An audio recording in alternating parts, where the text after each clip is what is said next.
Om Satyam Param Dhimai. Om Satyam Param Dhimai. Om Satyam Param Dhimai. Om Satyam Param Dhimai. Om Satyam Param Dhimai.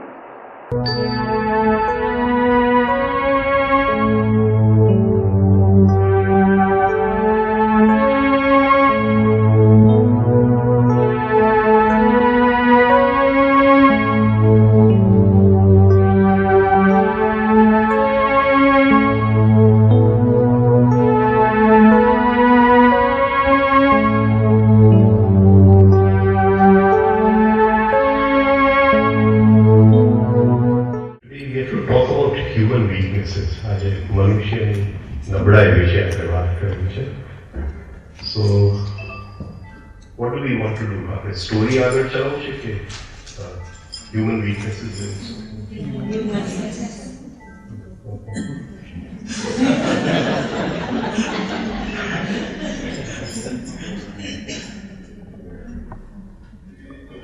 okay. There are a group topic. It's a little difficult. કારણ કે one જે મારા ગુરુ કહી ગયા about human weaknesses, what my guru has told me. The second is the collection of the other weaknesses, like we call Kaam, Krodh, Lobh, Moh. So first, I'll just touch a little on what my guru said, and weaknesses char klesh, the four kleshas: raga, attraction, dvesh, repulsion. Before this happens, there's the feeling of I, asmita, the feeling of I. So the I is attracted, rag, I, દ્વેષ એ ફેંકાય છે અને અભિનિવેશ, it wants continuity. એને પોતાનું જીવન ચાલુ રાખવું છે. They call it fear of death, but it is not exactly fear of death. It is the sense of continuity. મારે ચાલુ રહેવું છે. So these are the basic human weaknesses, these four, and they live in a field, a ખેતરમાં જીવે છે આ ચાર, and that field is the field of avidya. So Patanjali says that in this field of avidya, these four weaknesses, which are the weaknesses of the whole human race, avidyaના ક્ષેત્રની અંદર આ જે ચાર મુખ્ય નબળાઈઓ જે આખી હ્યુમન જાતની નબળાઈઓ છે, they again remain in four different states. Prasupta, on the verge of being born. Prasupta, on the verge of being born. Tanu, they've just come out of the womb. Tanu, small, just come out of the womb. Vichhina, growing, and Udar, in a state of giving fruit. So these four weaknesses, they can be in any of these, one of these four states. These four weaknesses. And aaj nabadayo che, they are like master files within us. They are like master files within us. So it is out of these files that the whole library of weaknesses is born. But in the library, એટલે આ ચારમાંથી આખું સંસ્કારનો પ્રદેશ ઉત્પન્ન થાય છે. હરેક સંસ્કારમાં, in all the memory patterns, in all the bondage that we have, one of the, or a combination of these four seeds is always there. These are the seeds of karma. These four are the seeds of karma. There are no other seeds. All the other seeds are one of these four. These are the master. And our master files, if we can destroy the master files of the human weaknesses. We may have a lot of karma to fulfill, but new karma cannot be made. जो आ master file, आ seed जो है पकड़ी नाखी. If you can burn these seeds आज, तो नवो कर्म बंतु बंद થઈ જાય. એનો મતલબ એ નહીં કે કર્મ નથી, because we still have a lot of unsold material is lying in our godown. So that has to get over. Now, in the morning we have started the phase exercise. We exercise in phases. This movement, right, which we are doing in the morning. Now, what is happening in this movement? These master files are lying in the Mooladhara chakra. Achar na je beach, they are lying in the Mooladhara chakra. Now, what are we doing in this exercise? We breathe in. The prana goes to the lungs, but the breath goes to the lungs, swas fefsa mein jaye, but the prana goes to a place called the perineum, shivti. Right, through Ida or Pingla. It goes through them into the perineum. ત્યાંથી સૂક્ષ્મ શરીર શ્વાસ લે, the astral body breathes from there. And it has two lungs, Mooladhara and Swadhisthana. જેમ આ બે ફેફસા છે, ત્યાં પણ બે ફેફસા છે, Mooladhara and Swadhisthana. Two lungs it has. And those two lungs take in the prana and give it out at the same time. I have explained once the figure of 8. So old prana is coming out, new prana is going in, both are happening simultaneously. So here breathing in and breathing out are two actions. In the astral, breathing in and breathing out are one action. So we do this exercise and we go like this and we are rotating here. And at 3 we pull in the lower abdomen. We are pulling in the lower abdomen. Now 3 is the point. જે 3 નું છે 1 2 3 આ lower peak under ખેંચ્યું is when the astral is breathing in and breathing out. So we are stopping that action. When we pull in, we are stopping that action. And there are two rotations. One is this rotation. શરીરનું આ rotation આપણે કરીએ. And the second is the rotation of the shoulders. There are two rotations. So we are moving the prana between Mooladhara and Swadhisthana in a figure of 8. In a figure of 8. And because we are stopping the new prana from going in, what is happening? The old prana is only rotating. જૂનું જ prana ફર્યા કરે છે. નવું prana ને આપણે અંદર જવા નથી દેતા. You see, this is all very, very deep science. થોડા મારે કુંભકનું science સમજાવવું પડશે. What is kumbhak? I have to explain to you what is the science behind kumbhak.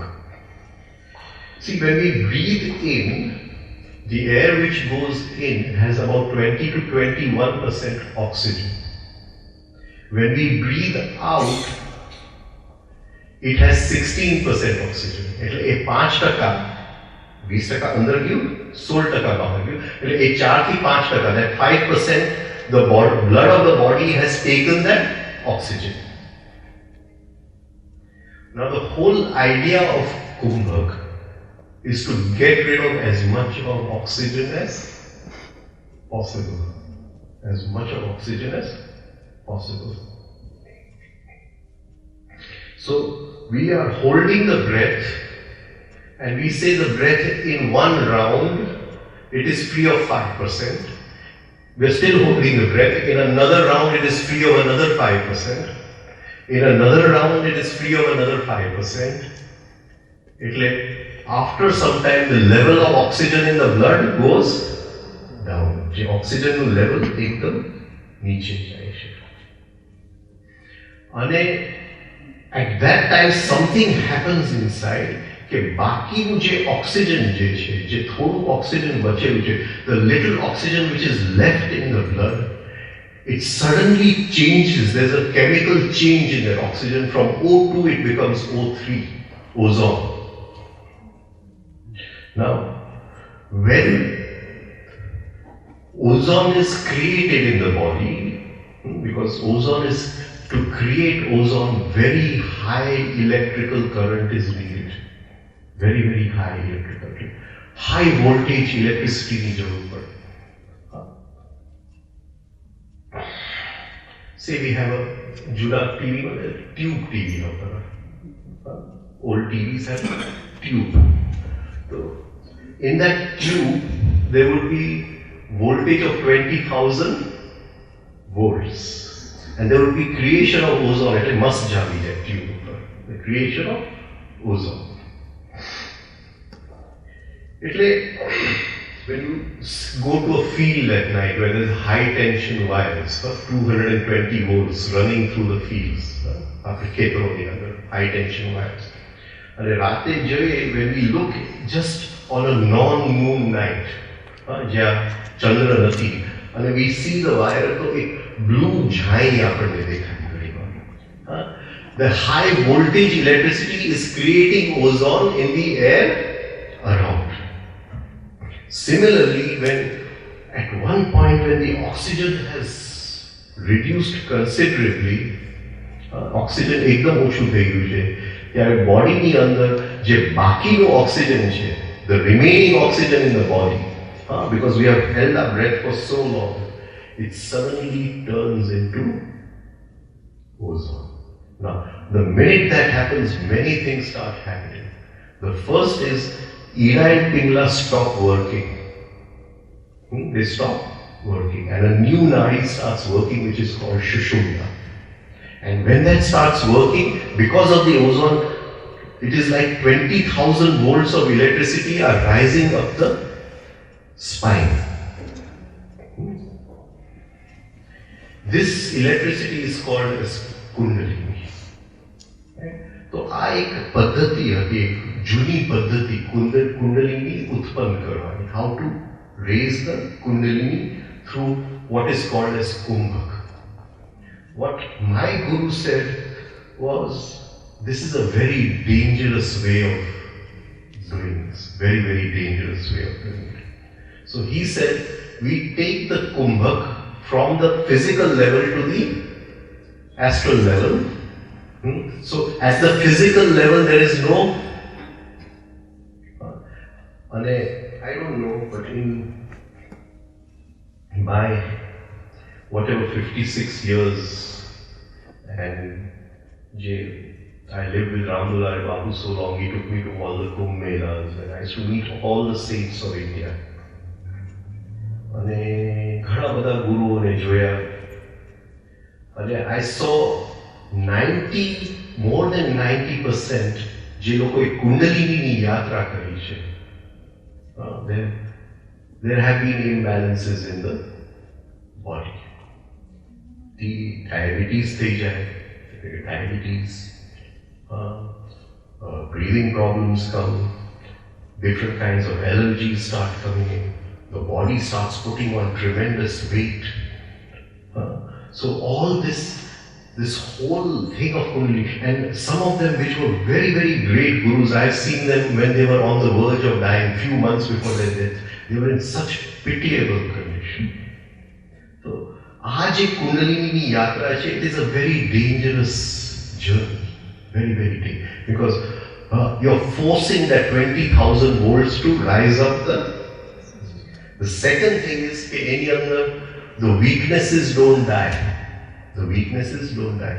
So the minute the energy starts rising, Shakti, I start using that energy to get more disciples. Right?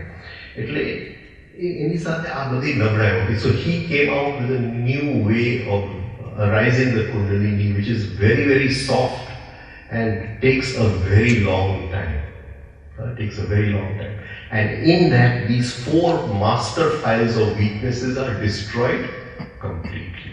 So in this, we do this exercise, we force the same prana to rotate. It's like an astral kumbhak. Here we are not doing kumbhak. Here the breath is going in and going out. In and out, it does not happen over there. And the same prana rotates. Now what happens? Okay, slowly these two chakras, Mooladhara and Swadhisthana, they start coming together. Swadhisthana is Swa, Mooladhara is the root.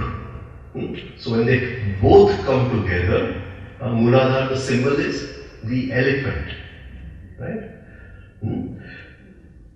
Swadhisthana is half the body. So the elephant and half the body, they go to make Ganpati. Gan means these weaknesses, these four weaknesses, they are called Gan, which give rise to the animals. Gan. Right, we say. So when we say that these Gan is, it gives rise, these are all the animal, and the Pati, the one who has controls them, the one who is the master of them. So that is the fusing of the Mooladhara and Swadhisthana. So as we do this exercise over a long period of time, Mooladhara and Swadhisthana start coming close to each other. And pachi the Kundalini rises through different channels, and in this fusion, the explosion time, all the weaknesses, the master files of the weaknesses are burnt out. The seeds of all the weaknesses. That is why a phase exercise is very important. But it takes a long time. He taught us phase 1 in 1989. When he left the body in 1994, we were doing phase 4. Phase 5 and ena pachina je steps che. Whatever he taught to few people in private. He could not teach in the class because by then he had gone. He had just been able to teach a few people in private. So, it's a very long process, but a very safe process in which our mukhya weaknesses, I have to answer somebody's question today. Okay, why we are doing this exercise? We are doing this exercise for the rising of the Kundalini and for getting rid of the very master file of human weaknesses. મનુષ્યના નબળાઈઓનો બીજ જે છે એ બાળવા માટે આપણે આ કરીએ છીએ. Now, apart from this, he has given certain weaknesses based on these kleshas, and he has given exercises for that. So that I'll take later on when I come back from Zambia. We have 4 days. One day I'll take all those exercises. But the exercises list, koi rite karwani. And I just go through the weaknesses. These 4 kleshas he has divided into 2. Multiplied into 2. So 8 exercises. Positive and negative. So I'll just go through those exercises. First is fear of death, mrityu no bhay, unhappiness, jealousy and envy, hatred, unexplained fear, deceit, cunningness, anger and irritability, and weakness for sex. આ ચારમાંથી એને બે કરીને he made 8, and he's made 8 exercises which are called the corrective exercises. This I will take when I come back from Zambia. Right? Now, see, when a person talks, we have to also talk from experience. We can't just talk philosophy. So, even though he made me do these exercises, in my personal whatever journey, maru je potani je yatra ni andar, the correction came in another way. If somebody hit me like this, I would correct it at that moment. I wouldn't go to an exercise to correct it. સમજાય છે કે મને જો કોઈ માર્યું હોય તો એ ક્ષણે કરેક્શન કરું. And that started happening automatically. And through my years of self-observation, I have worked on weaknesses in a very different way from the one which my guru taught me. So I want to just talk about that because it is a personal journey. It is not that I went through all what he showed me. Even the corrective exercises, mein ek varas karega. But then correction on its own started in a different way. And in the end, the inner guru tells you. He gives you your own technique. The guru gives you a technique, but from inside your real technique comes. So I'll just talk about how correction came. We live in a jail. The jail is of negative emotions. નકારાત્મક ભાવના જેલમાં આપણે જીવીએ છીએ. See, if we are taken to a jail outside, then we can see the jail. કારણ કે એના સળિયા છે, the bars are there, the windows are there, the guards are there. But this psychological jail we cannot see. આપણે એને જોઈ શકતા નથી. And છતાંય છે, it is there. And this psychological jail has to be worked upon. And the first step in working on our own psychological jail is working with negative emotions.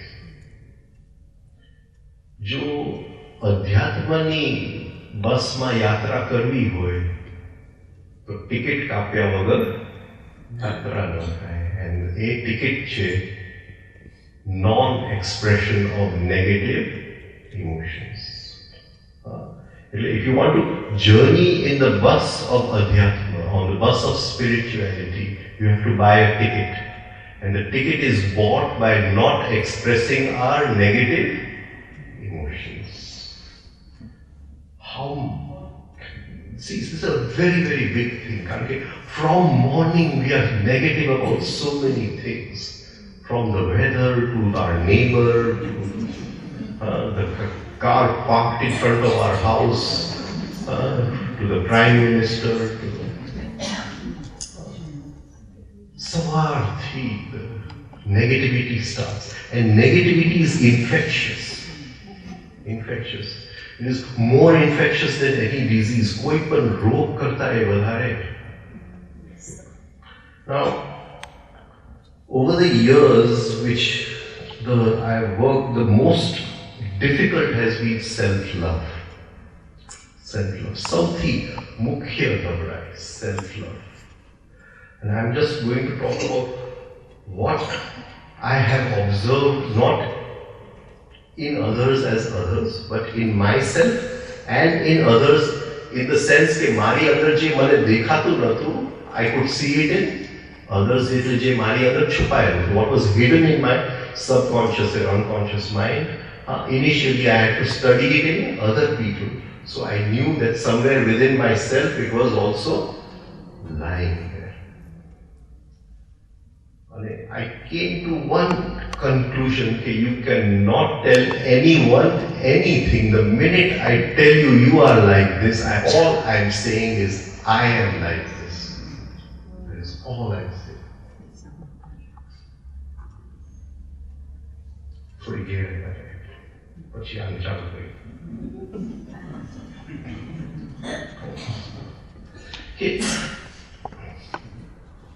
Supposing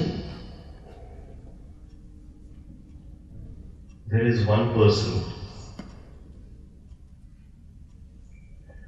and I can't stand that person. મને એ સહન નથી થતો એક વ્યક્તિ મારા ઘરમાં આવે. I can't stand that person. Why can't I stand him?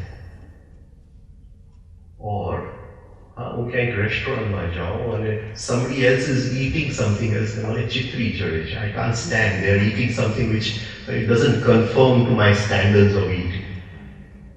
તો એ ચિત્રી કેમ ચડે છે? What is happening inside?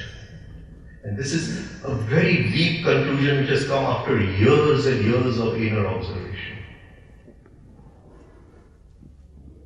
Why don't I like her? That whenever he or she comes to my home, mane sahn jaldi jaye to સાસુની વાત નથી કરતો.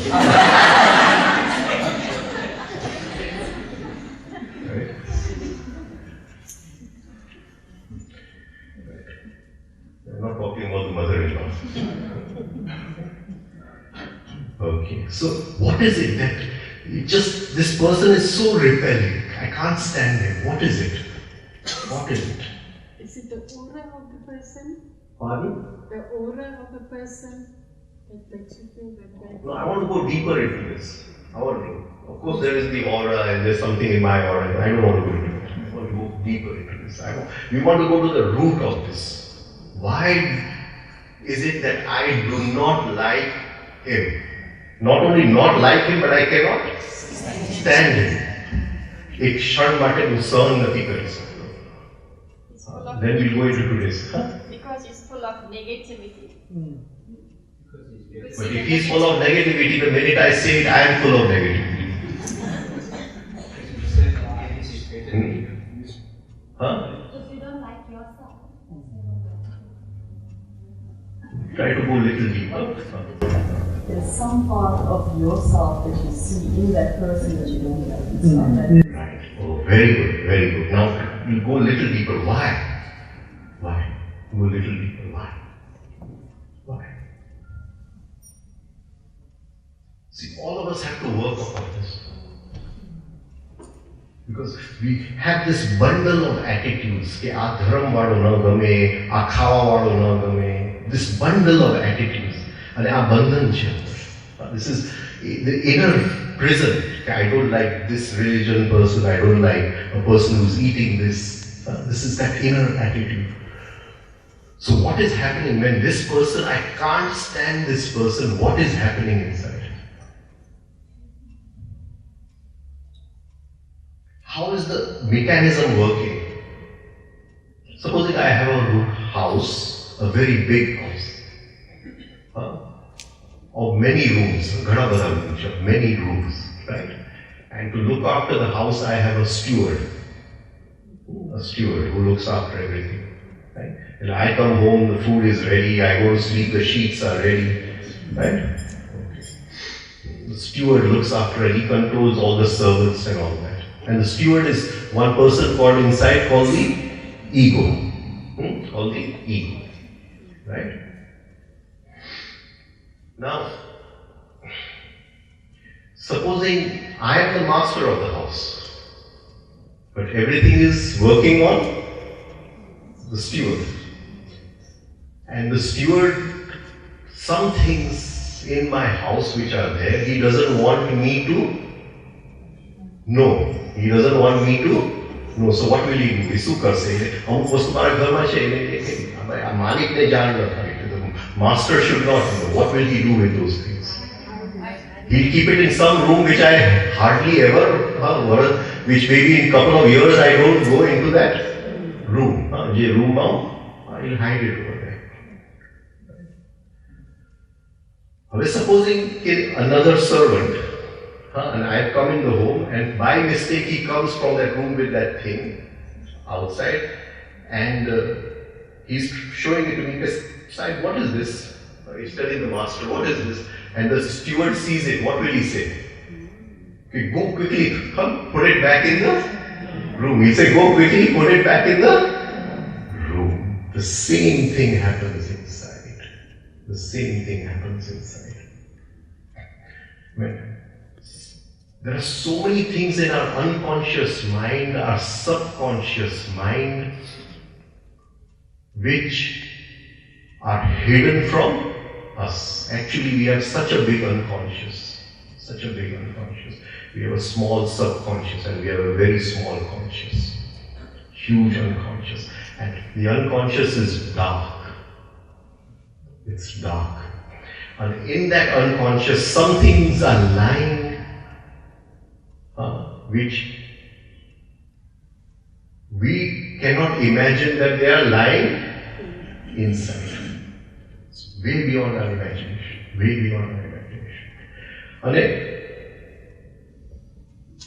when I see that which is lying in my unconscious in somebody else, I can't stand that person because why? Because my ego is saying, put it back in the room, put it back in the room, get rid of this person.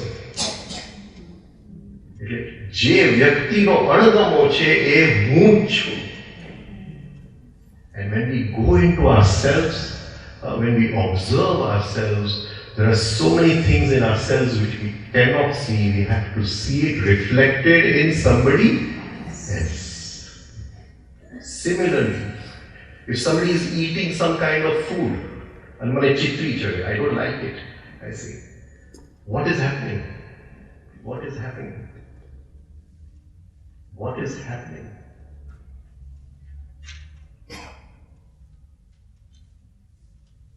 In my unconscious, there is a deep desire to eat that food, which I cannot stand, so I say, go back, go back, go back.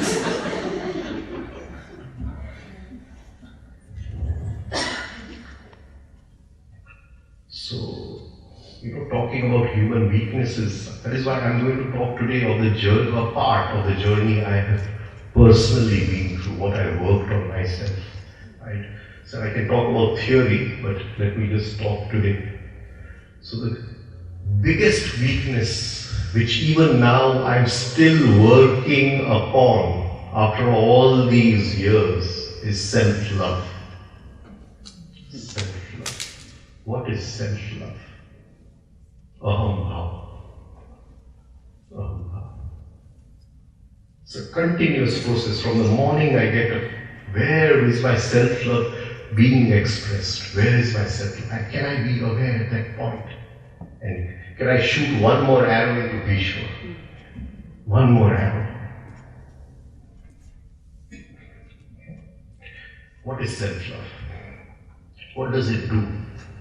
Give one definition. We talk about many definitions today. Give one definition. Ek vyakya, self-love. When somebody criticizes it, it feels hurt. અંદર જેને માઠું લાગે છે,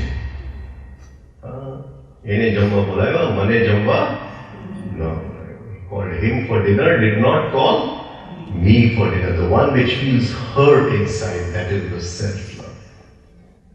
The hurt is very good because then we can see it. We can see it. What does this self-love do? It contracts us completely. Contracts us completely. Apni je drashti che, it's like this. Okay, we have this kind of vision, but because of self-love, there's a traffic bottleneck in our vision. Apni drashti hogi joye, but traffic no ek bottleneck thing. That is all we see. And we see the world through our self-love. Aakhi duniya, self-love na chasma. Through the spectacles of self-love we see the world. And we cannot see otherwise. So we start with self-love. I'm going to be very frank. They're recording today. I can't open up with it.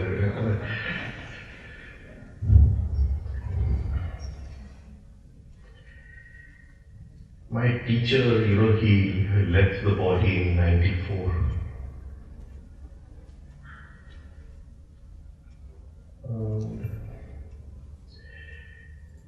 He left on May 29th.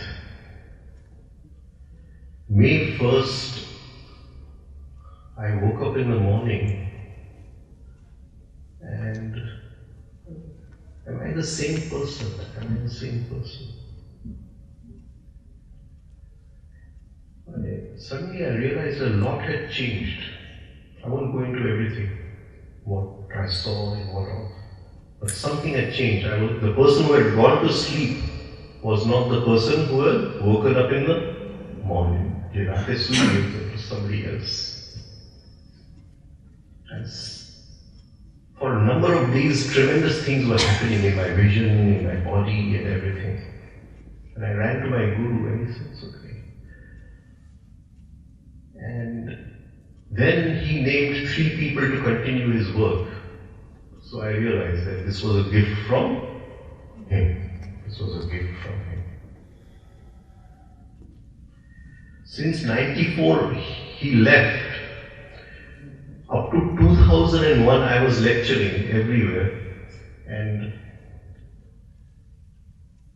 I thought that I had experienced everything. I had experienced the truth and this thing. So if you even go into my own lectures, you will see there's a kind of ego about the experience you have. That's mine. There's fire inside. I got it. What I wanted, I got it. Around 2001, I suddenly realized that I'm not free. I may have seen the top of the mountain, but I'm not standing on top of the mountain. I'm still standing at the bottom. I know how to reach the top of the mountain, but still. And then I suddenly realized that I'm suffering from everything which everybody else is suffering. Self-love, jealousy, greed, possessiveness. But then some inner eye had opened and I started observing all this within myself. And it is in the last 10, 11 years of this process of self-observation that so many truths have come out. The experience of one truth is one thing. The dissolution of the ego is a totally different thing. Many people experience truth, but then they don't want to dissolve the ego, and then the ego takes control over the truth they have experienced. And experiencing truth comes like this. If it happens, it happens. Dissolution of the ego can take 200 lifetimes. It's a long process. That ego has been built through a process of evolution. You have to send it back through that whole process. It's hard work. So today we are going to talk about those weaknesses, the ego. We are not going to talk about truth.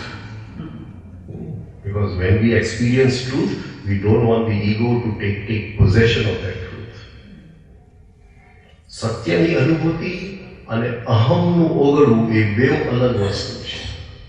સત્યની અનુભૂતિ ક્ષણમાં થાય છે. અહમને ઓગળતા વાર લાગે છે. એ જીવનમાં જીવતા જીવતા જીવતા. And it goes through 4 stages, as Patanjali says. Prasupta, Tanu, Vichinna, Udar. Just now the jealousy is Udar. I can see it. It's a big jealousy, like fruits on the tree, full of juice. That is the jealousy. Then slowly, as I work on the jealousy, sometimes it's there, sometimes it's not there. Viching. From Udar it has gone to Viching. Then it becomes very small. And at one point it is not there. But Prasupta, it has become Tanu. And from Tanu it's not there. But it is still in the form called Prasupta. It has gone back in the womb, but it can still come out. So when Prasupta is there, then we go through the events of life, the normal events of life. Then we can't go to the jungle, we can't go to the ashram. It's all useless. We have to lead a normal, married life. We have to come back to life. And in every moment of life, that which we think is not there, that jealousy will certainly prasuti thase. Prasangi andar prasuti thase. And then we work on it. Again, prasangi andar prasuti thase. Again an event will come, again it will be born, again we send it back. And slowly this sending back process. I just gave you 200 lifetimes as the amount of effort we have to put in. I'm not saying 200 lifetimes as in mathematics. The amount of effort it has to go into this. So, self-love contracts everything. Our vision of life changes completely.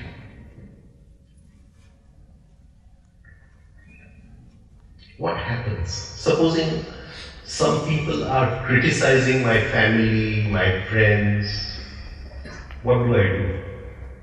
મને કોઈ મારી નિંદા કરે છે, મારા ફાધરની નિંદા કરે, મારા કુટુંબની નિંદા, my family, my guru, my God.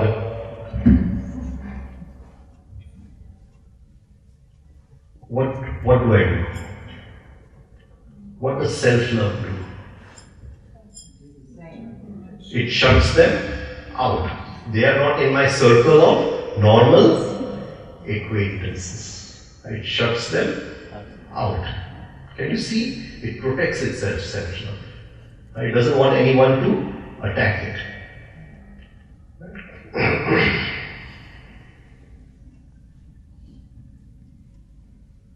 Now, suppose, have you observed when people are sitting, what we call our interests? My interest may be cricket or whatever. My interests. Right? Now, how does self-love shut me off? Is my interests, my hobbies, are they a part of self-love? We're going to go into this self-love. Is it a part of self-love? હું કહું કે મને cricket ગમે છે, મને politics ગમે છે, politics and so what happens? Supposing two of you are talking about cooking. Two of you are talking about cooking and I'm sitting over here, but I'm not interested in cooking. It is not a part of my interest. Then what happens? Do I listen to you? No. It cuts you off.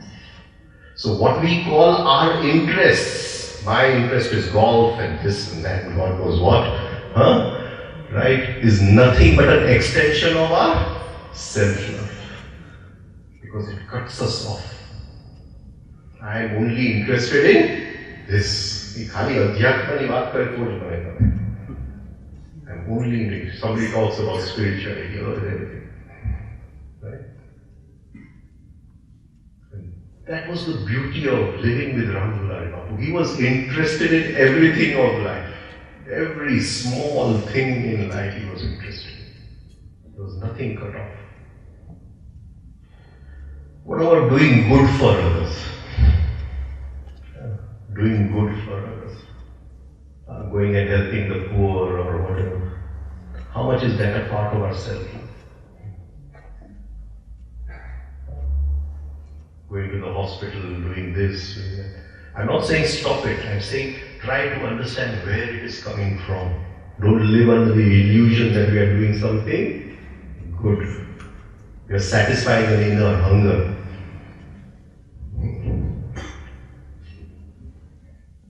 We create this picture of ourselves that we are great sacrificers.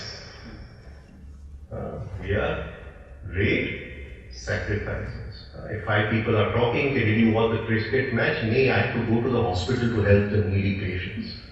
We are great sacrificers. This picture we create of ourselves. Can you see how many pictures? Can you take photographs? Can we take photographs of ourselves? How many pictures do we have? Do we have a picture of ourselves as a liar, or do we have a picture of ourselves as saying the truth all the time? What picture do we have? I remember I was working for 10 years with a group taking heavy drugs. I used to go to their mothers and fathers and talk to them. And one common thing I found out is that most of them had a very bad childhood. Very bad childhood. Where either the father has really hit him or, the mother has really treated him very badly. And even though those camps have stopped over the years, all of them are still in touch with me. Any small thing they call me. And whenever I would go to the mother and fathers, the first thing they would say, we have done nothing wrong. It's his fault. We have done nothing wrong. This picture we have of ourselves. The father who is hating the child all the time, he has a picture of himself that he is doing it for the child's good. So many pictures we have. If you are a doctor, we have a picture of a doctor. If you are an engineer, we have a picture of what kind of engineer, and how much of knowledge we have, and how much of this. And we are all so attached to our own pictures. We are in love with our own pictures. We don't love anything else in the world. If the self dissolves, what remains is love. Because we have to dissolve the self. What do we love in life? What do we love in life? We love food, comfort, possessions, children, pets. In the afternoon I was thinking about this. It's the pets.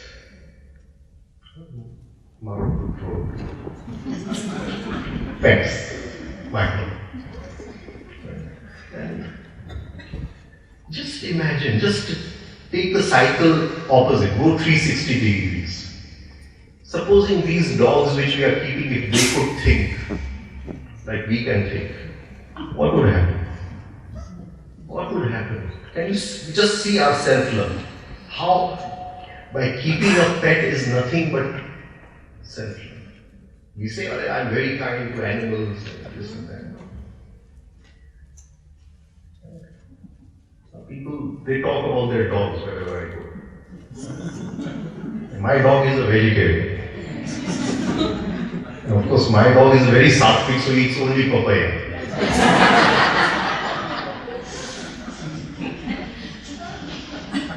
Now you just turn it opposite. Turn it opposite. A family of dogs, they can think now, so they are talking. And we got this human as a pet. And he was eating that silly thing called lettuce and salad and all that rubbish. And he was pouring some stupid sticky substance on it called dressing. But now I've taught him. I've now taught him how to eat animals and this and that. I've taught him. And the dogs will be talking. And then if it is very sattvic, my human, with the one which I have tamed, he eats only bones, nothing else. Very sattvic. The dogs talking. And he would say, they were still sleeping on those stupid things called mattresses. I taught him to sleep in a hole. Keeping of pets.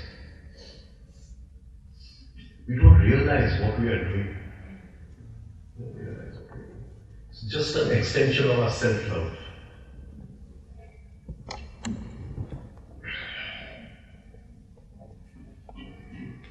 So what do we love? We love our pets. Do we love being praised? Apna koi vakhan kare.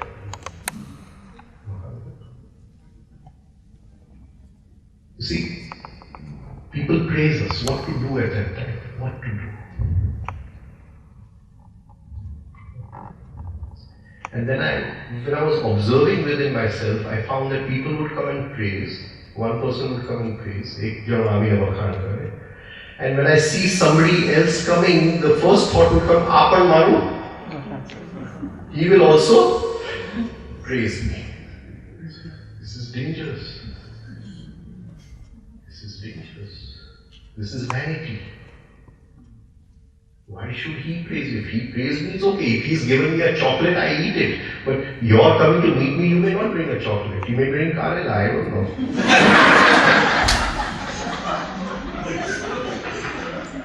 Why? Before you have come, I am expecting that you will bring a chocolate. See the self-love involved in getting praised. It takes years of work. If somebody praises us, we eat the chocolate. We eat the chocolate and immediately drop the desire of the next chocolate. Just drop the desire of the next chocolate. And it's in everything in life. We may get a new TV. So we are happy, but then I see a TV in your home which is better than my TV. Now the problem starts. But then learn to drop that. And if we can learn this, every moment where are we to drop. We love money, power, controlling other people, going to the theatre. Just see, what do we like in the theatre? What do we like in the theatre? Is it an extension of our self-love? I love James Bond killing all his enemies and coming out when the hero comes out. What is it? Is it my self-love? I'm projecting it onto James Bond. Sometimes I'm so confused. When you're seeing a movie, just see it. Is it nothing what I like and I dislike? Is it just a projection of my self-love? Sauthi sari sadhana TV saamne tha. Because every moment there's a reaction inside. Every moment you're watching the TV, every moment there's a reaction inside. And something is coming out from the unconscious. The villain is becoming on the screen, and from the unconscious, something happens to the hero, and then it's happening to me, and we start crying. Sadhana is not in the ashram. Sadhana is in front of the TV. Best place.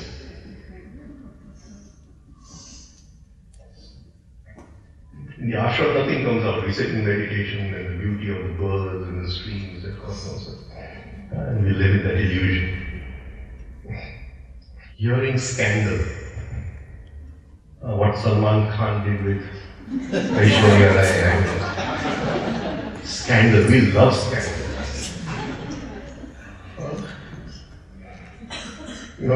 I live in a small house, but so it's ground floor and first floor. So my room is on the first floor. And outside there's a osri, the kind of courtyard where the washing machine like this and the dishes are washed and all. And many times my wife is talking to the neighbor because it's a one wall. I'm talking to the neighbor. And I suddenly realized that I can't hear anything what they are saying. But if by chance they take my name, I can hear everything.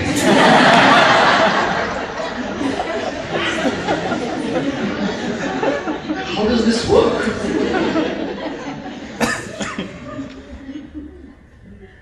Some scandal and the ears go like this, and we love it.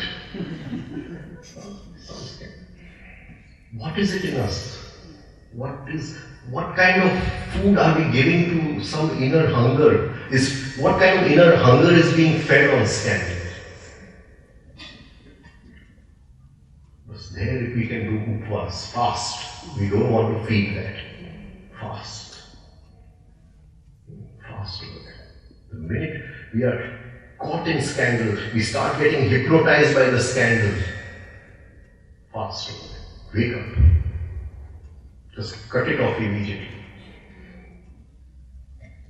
I just heard that the president was marrying again.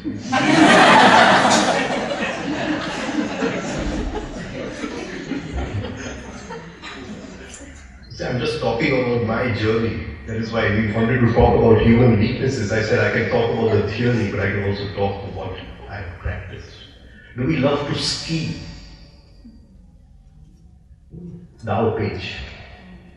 We love to play that scheming game, put others in problems and right.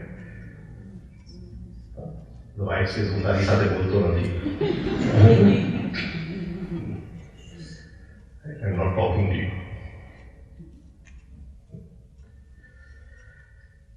Getting the better of somebody. Enakarta saru, getting the better of somebody. It's a hunger inside, getting the better of somebody. I want to be better. What I say should be right. You should not talk about anybody else but me. Getting the better of somebody. We always want to be.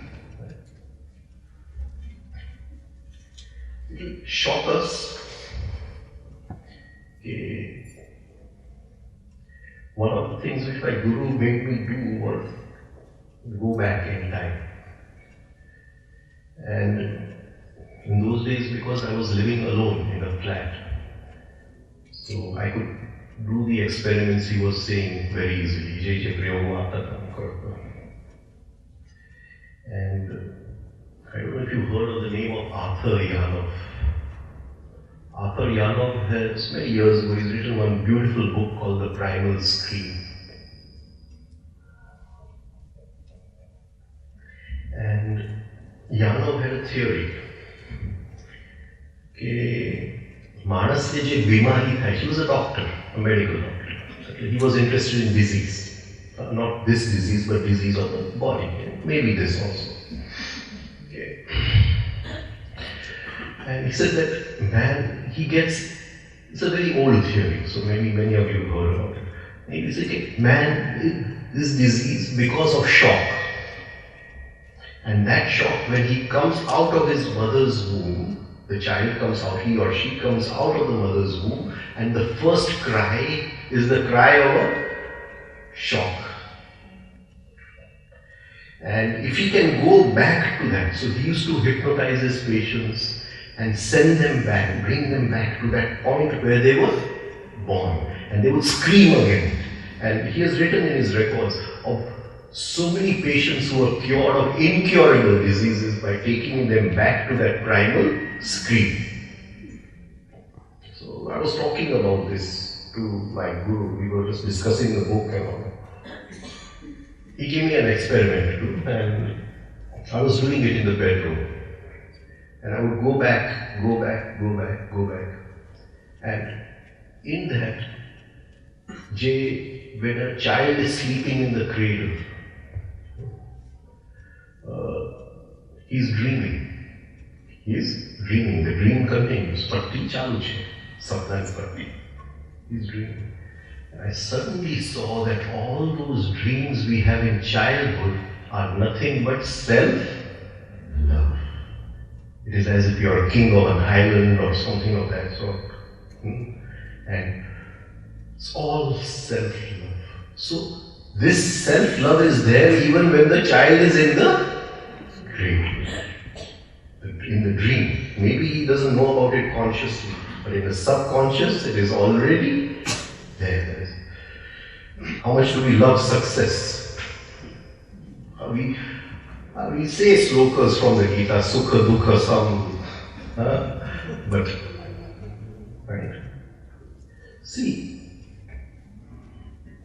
this desire for success, this desire for safety, this desire that life should only happen in the way we want it to happen. Is it every moment? Just think about it. ये हर क्षण છે આ વસ્તુ કે જીવન મારી રીતે જ ચાલવું જોઈએ કે બધું successful. Is this desire every moment? Think about it. Just reach out. See, you leave your home to get in the car, but deep down, is there a desire that nothing will happen to me on the way? Shake any. You sit in a plane, under, there is that desire. My journey should be safe.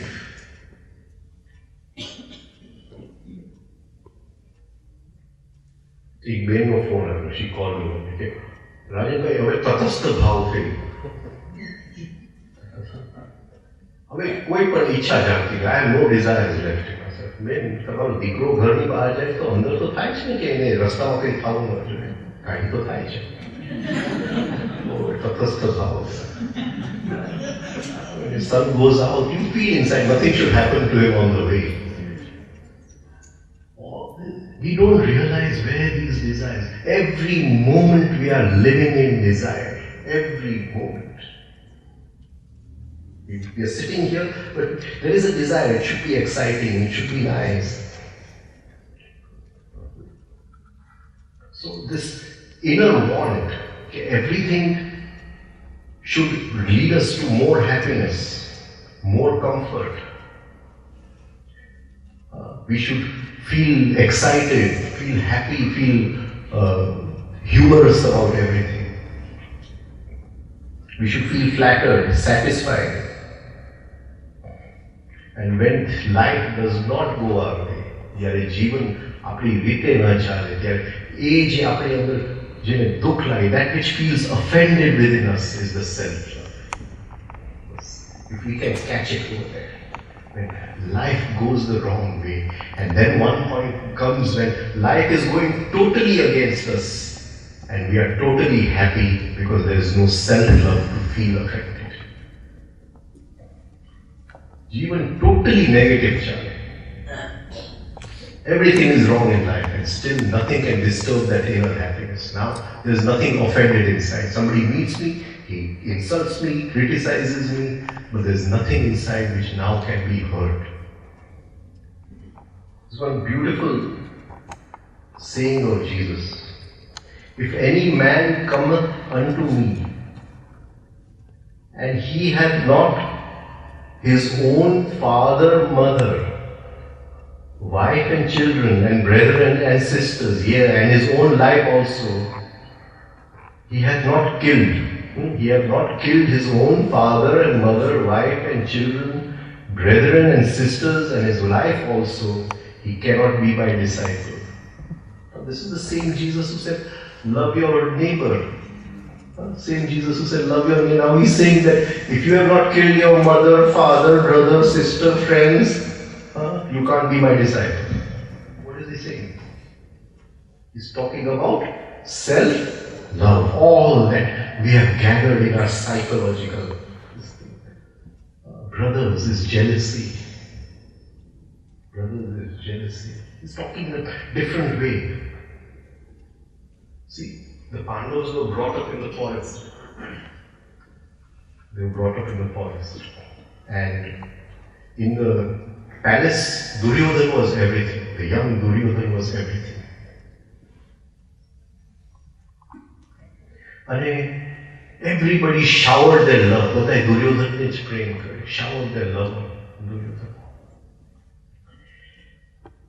And then Duryodhan grew up to be a young child. And one day, Pandu died. So the rishis of the forest brought Kunti and her children to Hastinapur. And from the window, Duryodhan sees that, oh, my brothers are coming. And the first thing which comes in him is jealousy. First thing, okay, now everybody's love is on me, but now I will have to share that love. I will have to share that love.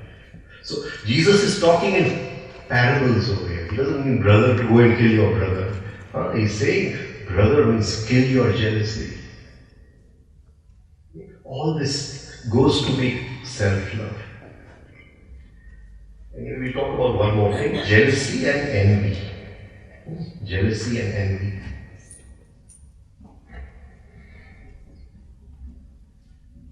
Is jealousy a jail? Jealousy एक jail છે કે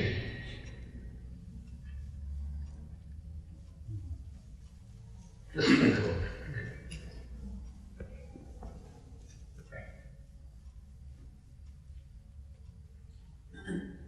શું કે આપણે દહીં બનાવવા શું રાખીએ? મેળવણ. Right? To make curd, you take milk and put a starter inside. Starter of curd. Starter. Meળવણ. I will say there is one girl that we are in love. Right? And 3-4 years we have good times together. Good times together. Very good times. We go to the hill station, go on holiday, this, that, all very nice. And then one day I see her talking to somebody else. She's talking to somebody else. Jealousy. Now what happens to those 3-4 years? What happens to those 3-4 years? Suspicion. Shanka. Suspicion. Suspicion is the starter. 4 बरस एकदम सारा गया. 4 good years we had, but just because of this jealousy, the suspicion which came, it put starter Medwan in those 4 years. It became milk, became curd. I mean, she must have been cheating me all these 4 years also. So the good times also get finished. Jealousy is a jail. If you see her talking with another boy, it can't go out of the.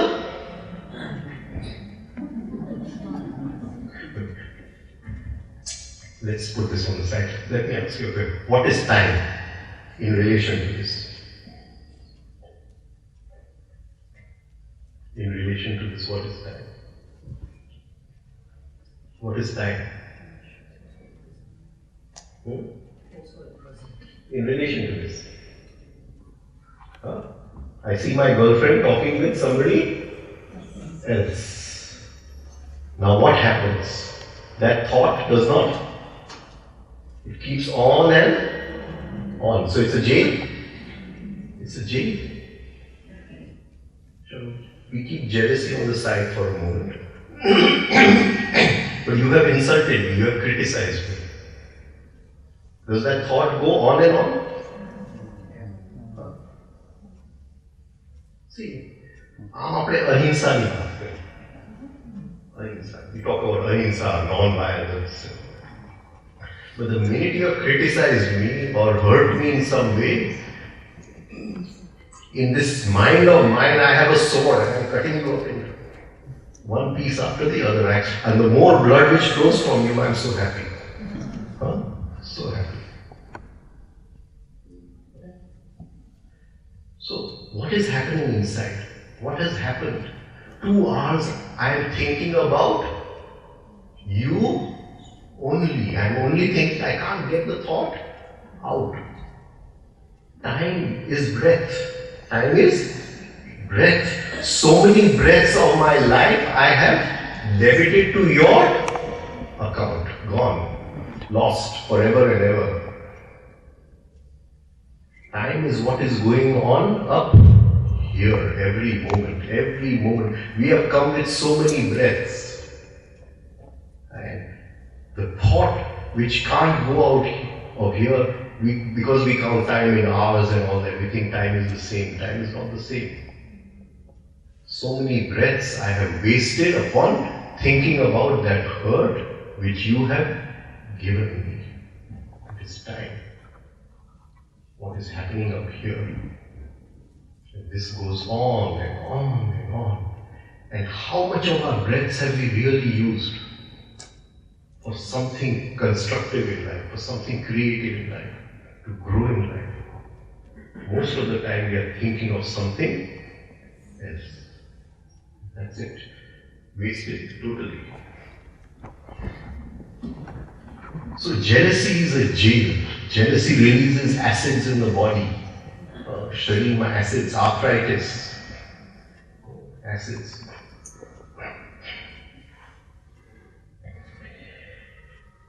Jealousy gives rise to revenge. What is revenge? What is revenge? What is the feeling of revenge? It's like mithai kalude. The day we take revenge, it's as if we've eaten a pudding. Right? We put that person in his place. Can you ever observe when thoughts of anger come, what is happening? What is happening? I didn't know much. The first time I come to South Africa, I didn't know much about South Africa, a little bit, whatever we have read and all that, and I have never really been much into politics, but I keep a sort of view of everything. So, recently somebody gave me 2 books about South Africa and what was happening in the old period. And I was reading those books, and there's a lot of suffering in those books, a lot of suffering in those books. And you can feel the suffering as you're reading the book. And suddenly I was seeing which direction my thoughts were taking. Now, this suffering has happened, say, 20 years ago, 30 years ago, 40 years ago. Instead of creating an insight within me that what is behind this, what are the causes in nature, what are the other causes that have led to this, right? I suddenly am going on a track, I'll take revenge on this guy and that guy. Can you understand how our thoughts go when we are angry? And we never see the truth of anything. Because I want to take revenge. I want to take revenge. And just by reading it, it's just a book. It's a book. Nothing is there. It's no fact of now. But still, the reading of the book leads the thought into a certain pattern, because that revenge is still lying in the subconscious mind. And it is just this reading of the book, it has become an excuse. Have I talked about behind every event there are three causes? Have I talked about it? The real cause, the material cause, the instrumental cause. We have not talked about it. Huh? Who's turn? Okay, so before we go, we must talk, because we must, when anything happens in our life, we must be able to find out the real cause, the material cause, the instrumental cause. So before we part, because now we don't have much time together, just remind me of this. So, revenge. This feeling of revenge. It's lying in all of our subconscious. So we have to allow it to come out, we observe it and be free of it. Again, we allow it to come out, observe it and be free of it. Small thing you will say to me, Nani vastu tave mane keso, but I won't come to your home for the rest of my life. Rest of my life. That's it. Revenge. We can't get out of this. Take revenge. Now, beyond jealousy is envy. You see, this is the jail. A jail. We can't be free of this thought. Now, beyond jealousy is envy. What is envy? Irsha and mats. Envy. What is the difference? Envy is sort of a desire. See, I can use jealousy positively, but I cannot use envy positively. Suppose I am jealous of your car, then I can use it positively to earn enough money and buy a car for myself. Right? So that is jealousy, can be used positively. So jealousy serves a purpose. There's something even deeper in jealousy. But in envy, what do I do? You want what someone else. Huh? You want what someone else. No, when you're not looking, I'll take a stone and scratch all over your car. So, jealousy and envy. In envy, I want to pull down the other person. And usually it is not in enemies, it is in friends. Envy is in friends. I can't stand the success of my friend. I want to pull him down. Envy.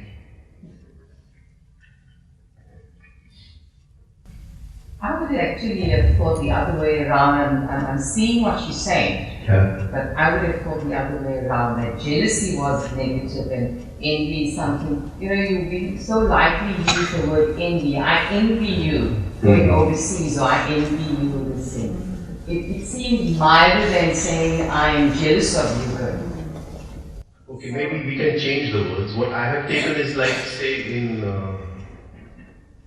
Othello, there is this character called Iago, and he is the symbol of envy, and he wants to poison the mind of Desdemona against Othello. So all these characters, Shakespeare has sort of brought them out.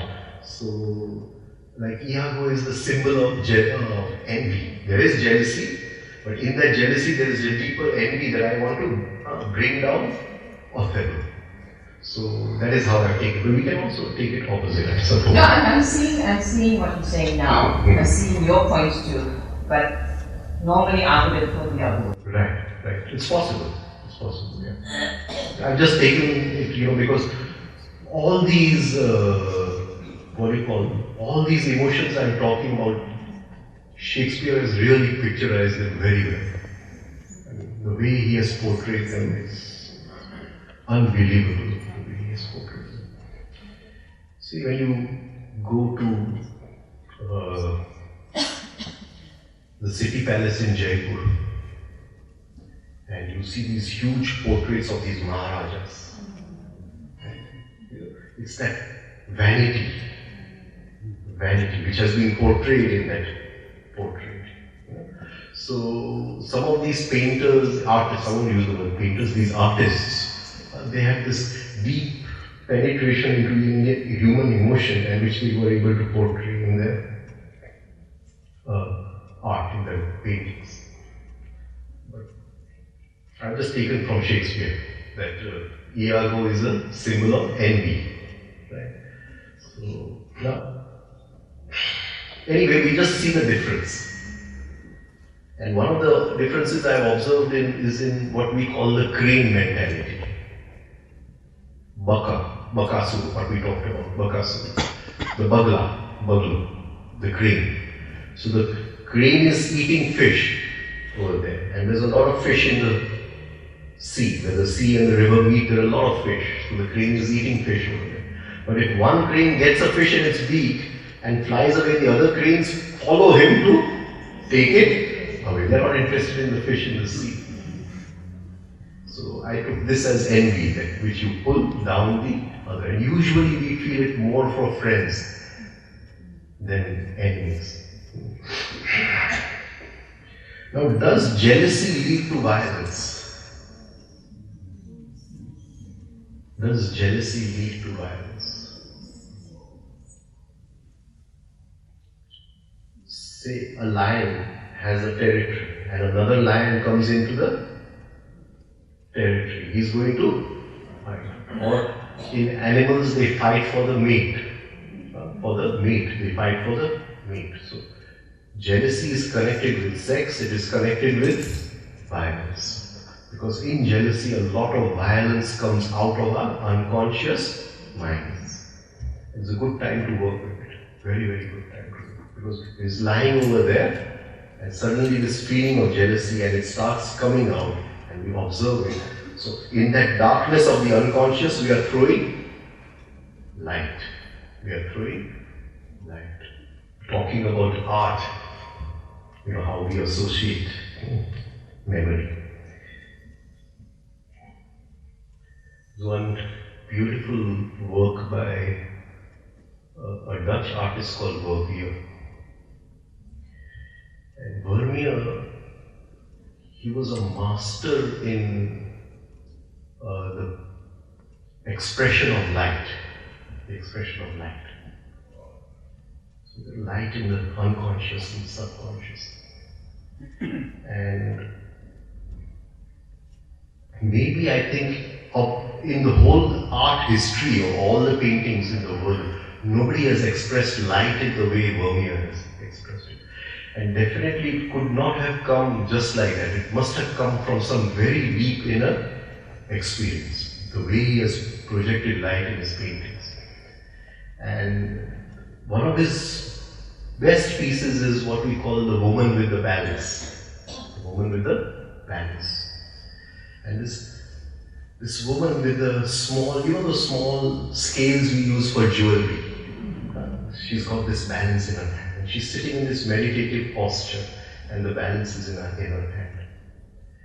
And on the table, jewelry is lying. And behind this woman is the painting of the Last Judgment of Christ. Christ, the Last Judgment, jewelry, the balance, scale. So in her meditative posture, she's saying that this inner state is a balance between materialism, the jewelry, and the spirituality, the painting at the back. And when that balance is achieved, The room, there are curtains, blinds on the curtains. So there's no light coming in the room. But one of the blinds is just slightly like this, the curtain is, and from that a ray of light has come into the room. And how that small ray of light enlightens the whole room. He has depicted it in that painting of his.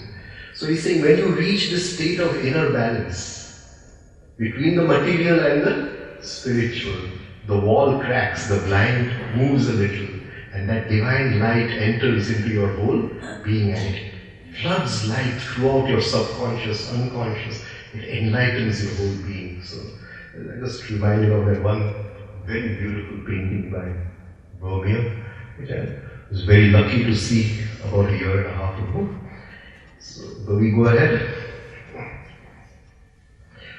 Now, jealousy can be of sex, violence, ambition, seeking position, rivalry, murder, car, jewelry, money, and even spiritual progress. And because I've been through many gurus, we come to the guru to be free of jealousy. And then we are jealous of somebody else who is closer to the guru. Right? This happens all the time. And it has to happen. The guru creates these kind of situations where jealousy has to come out. He wants the disciple to observe the jealousy and be free of it. But the old patterns come and we become a victim of it. We take one more weakness, suggestibility. Now, but before that, I must talk about cancelling. Cancelling. Can we cancel all thoughts of revenge? Can we cancel all thoughts from this day? Everything is balanced in our lives. You don't owe me anything, I don't owe you anything. Can we get all our accounts straight as of this moment? Not even I have forgiven you. Because I cannot forgive. The minute I forgive, then I am better than you. Then my self-love is eaten it up. My self-love is eaten. So I cannot forgive. The I cannot forgive. Right? We have to decide, everything is cancelled. What I owe or you owe, whatever it is, as of this moment, it is all gone.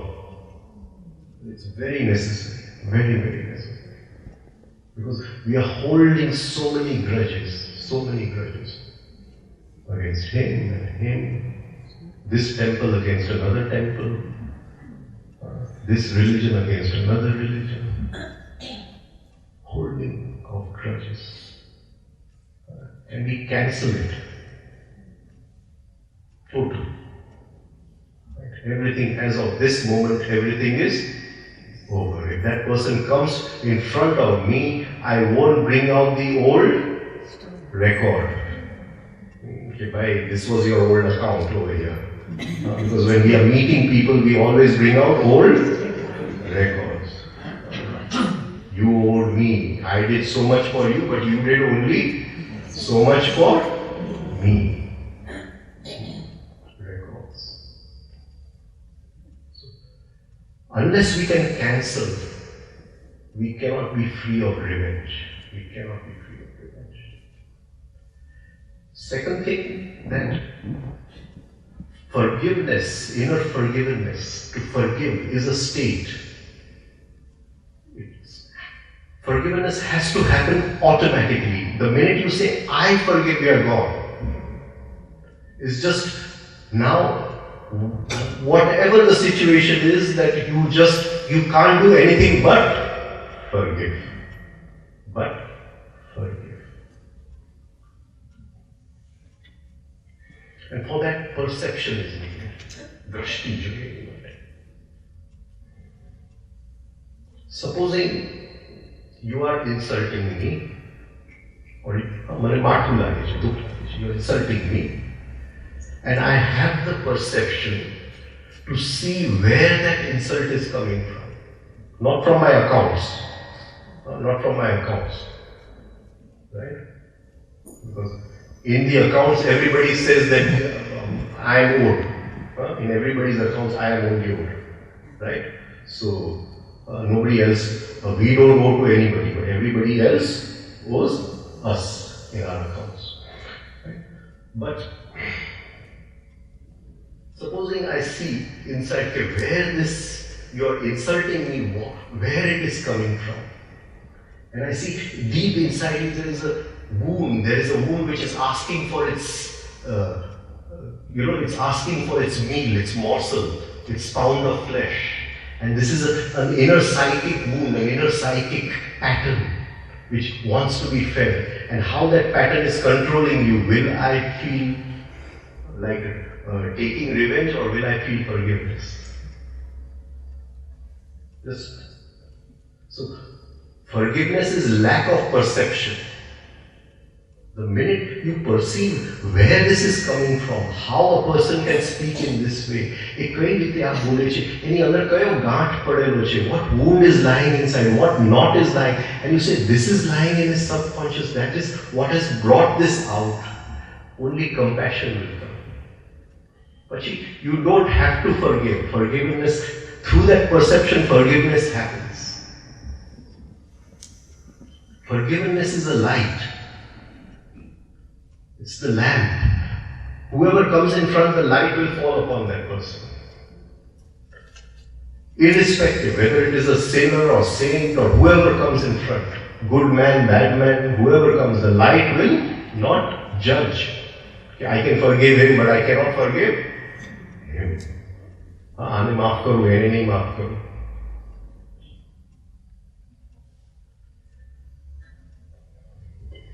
So, that light, that perception, if it comes, then we automatically just forgive. And we don't want to take all this to our deathbed. આ પોટલી લઈને મરવું નથી. તમારી સાથે આ દુઃખ છે, એની સાથે આ દુઃખ છે. Because death will come, death will take away everything. It will take away my car, it will take away my bungalow, it will take away my wife, it will take away everything, my children.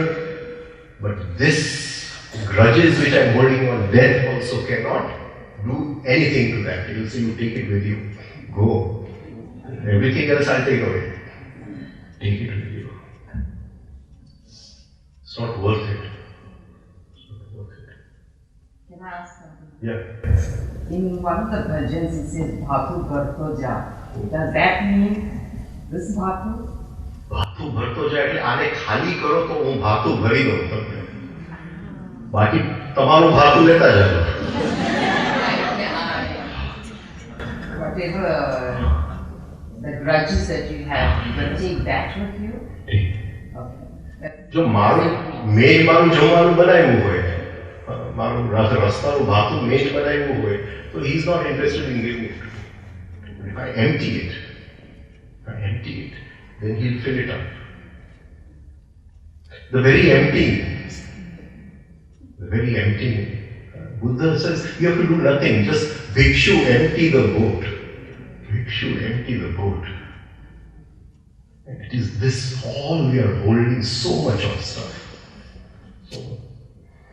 And we must have the courage to cancel it in one moment, because we value something higher. And unless we pay with this, we cannot get that. We have to pay with this. This is the currency. Last, and there are a lot of weaknesses which I have written down, but we won't take them today. Last thing which we can work on is this word personal. Personal. Mari Sathe. Personal. Can we get rid of that word, personal? Just that one word, personal. She said this to me. I took it personally. It is universal. She said it, it is universal. My son fell ill. I took it personally. It is universal. Everybody's son falls ill.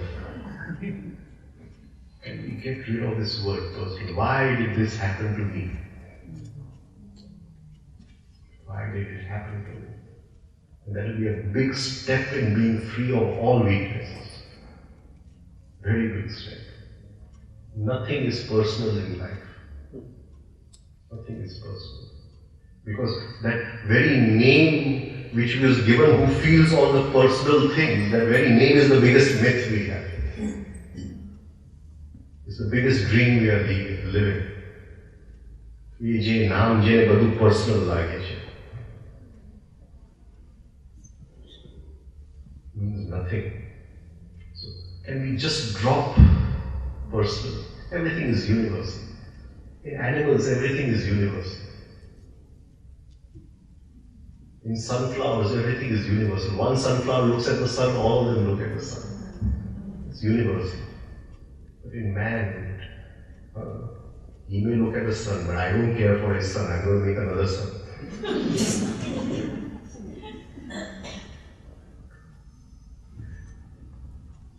So just drop this personal.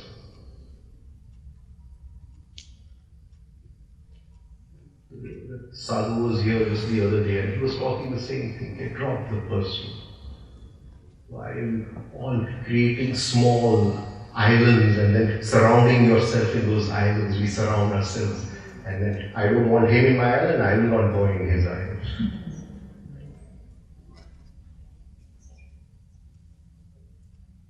But it starts from family. It starts from family. My wife says something to me, don't take it personal. Drop it. Son says something, drop it. Personal. Don't take it personal. And children are very intelligent. They can straight away tell the faults of the parents. Straight away. And then we take it personal. How can he? It's gone. Then no perception. So if we can just drop the word personal. There are many other weaknesses which have come through, and that is justifying, self-pity, the urge to put ourselves right. All this is there, but I just thought I would talk some of the main ones. Anyway, we'll stop here if anyone wants to ask any question. If I've said anything, don't take it personally.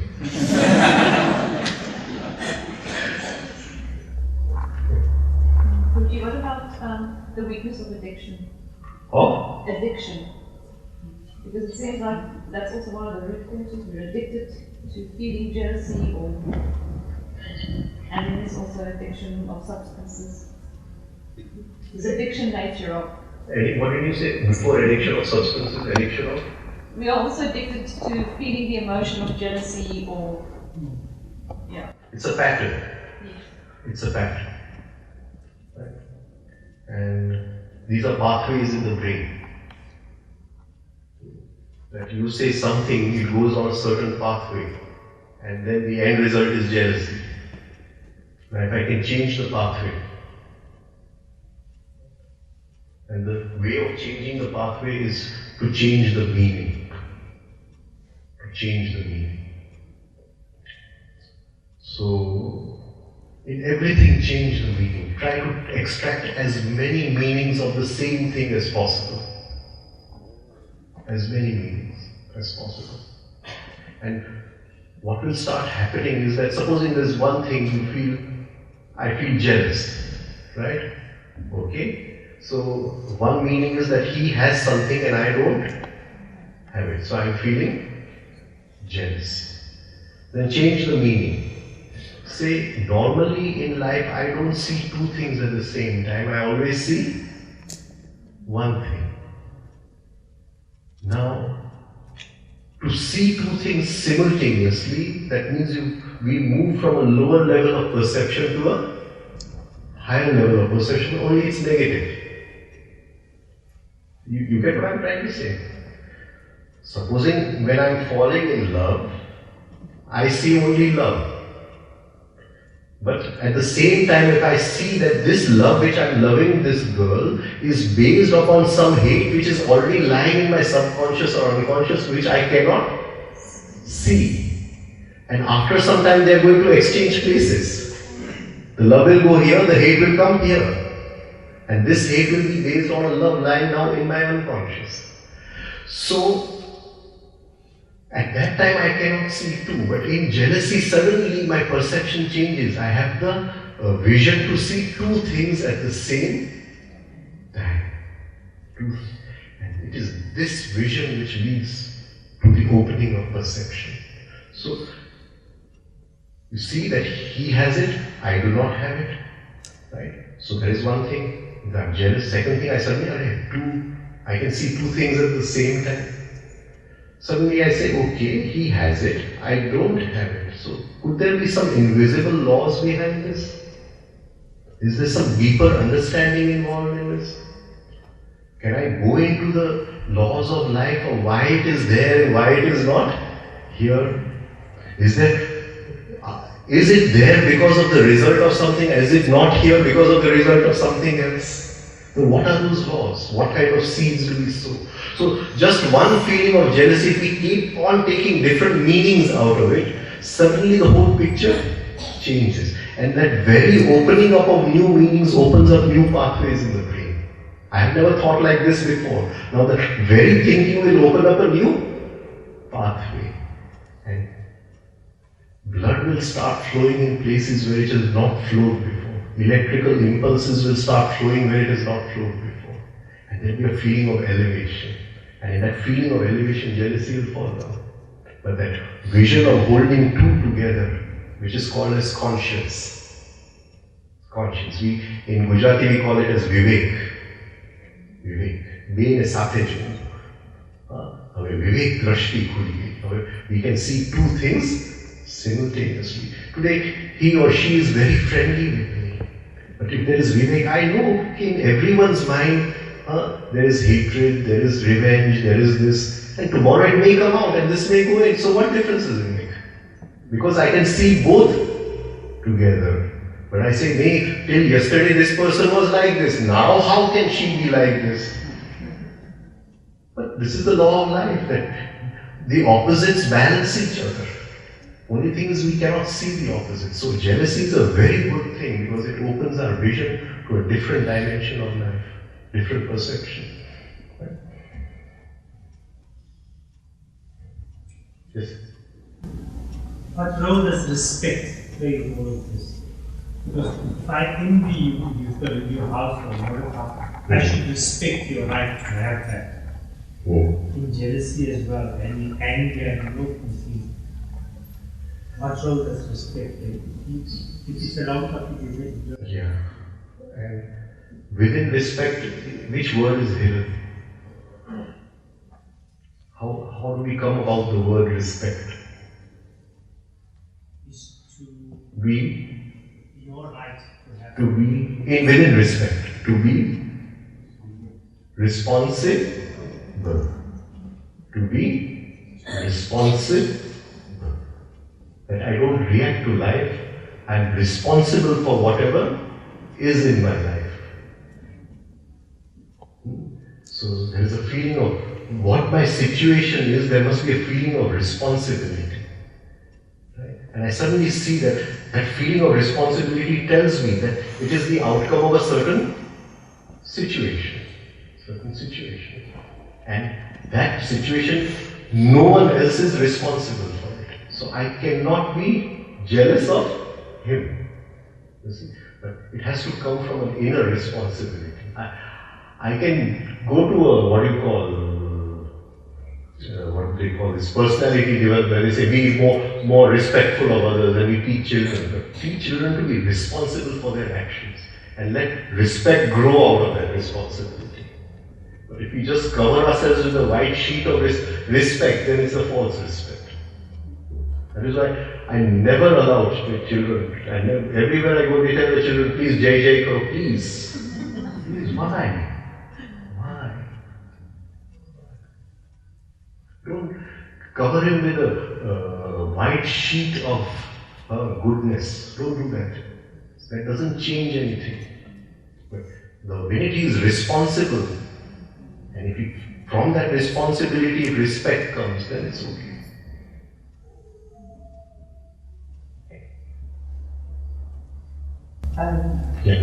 Not related to tonight's topic, but Rajendra was supposed to explain how the planets affect your essence.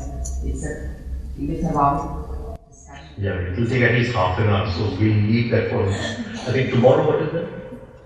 Excellent. So this answer, question answer.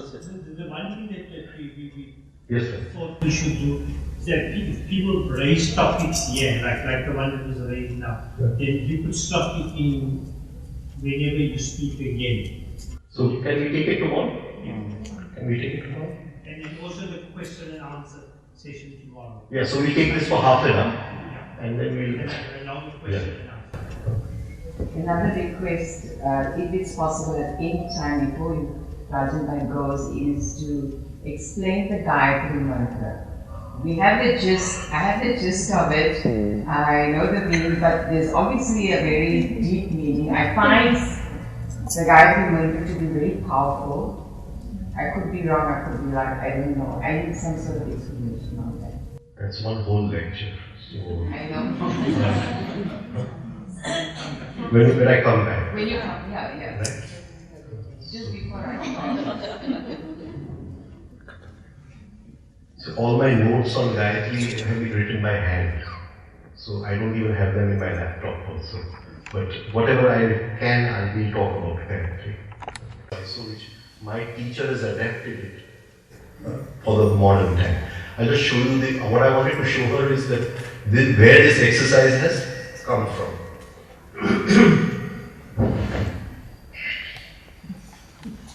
So in the old Swaiso, what we would do is this we take the hands up here.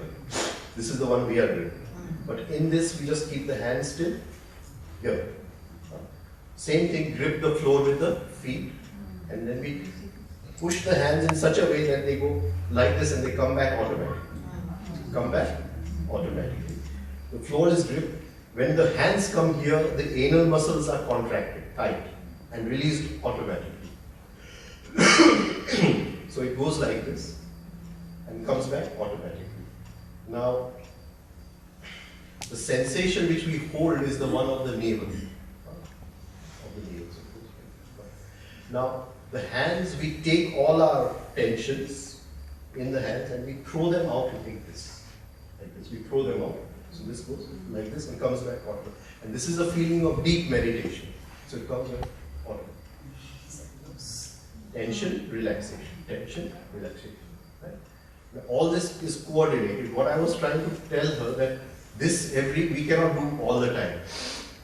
What we are doing in the morning. But supposing I have a heart problem.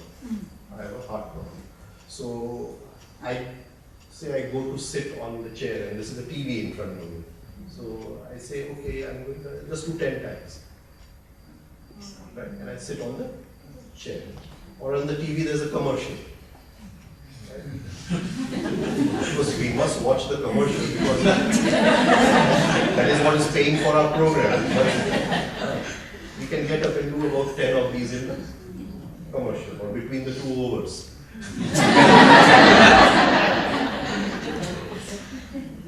If a person with a heart problem can, I'll sit down now, Can do 500 by the end of the day, it will make a big difference.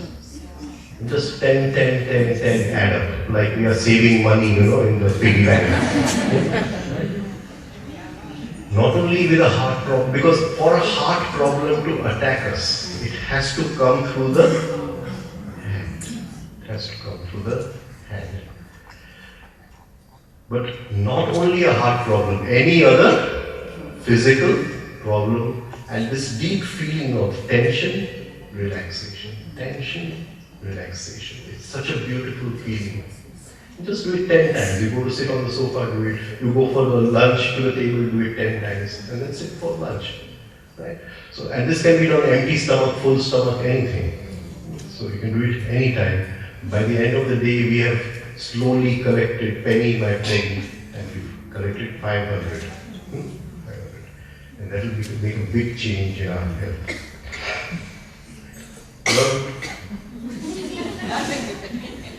कहीं उठानी बाकी हो तेज हो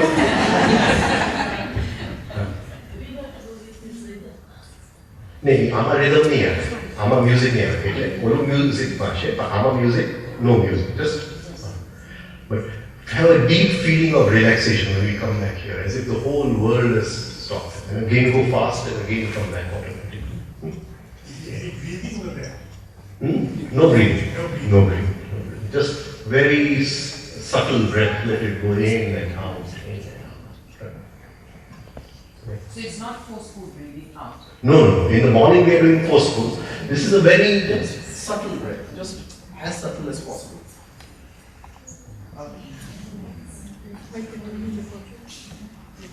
So grip the flow. And remember to tighten the anal muscles.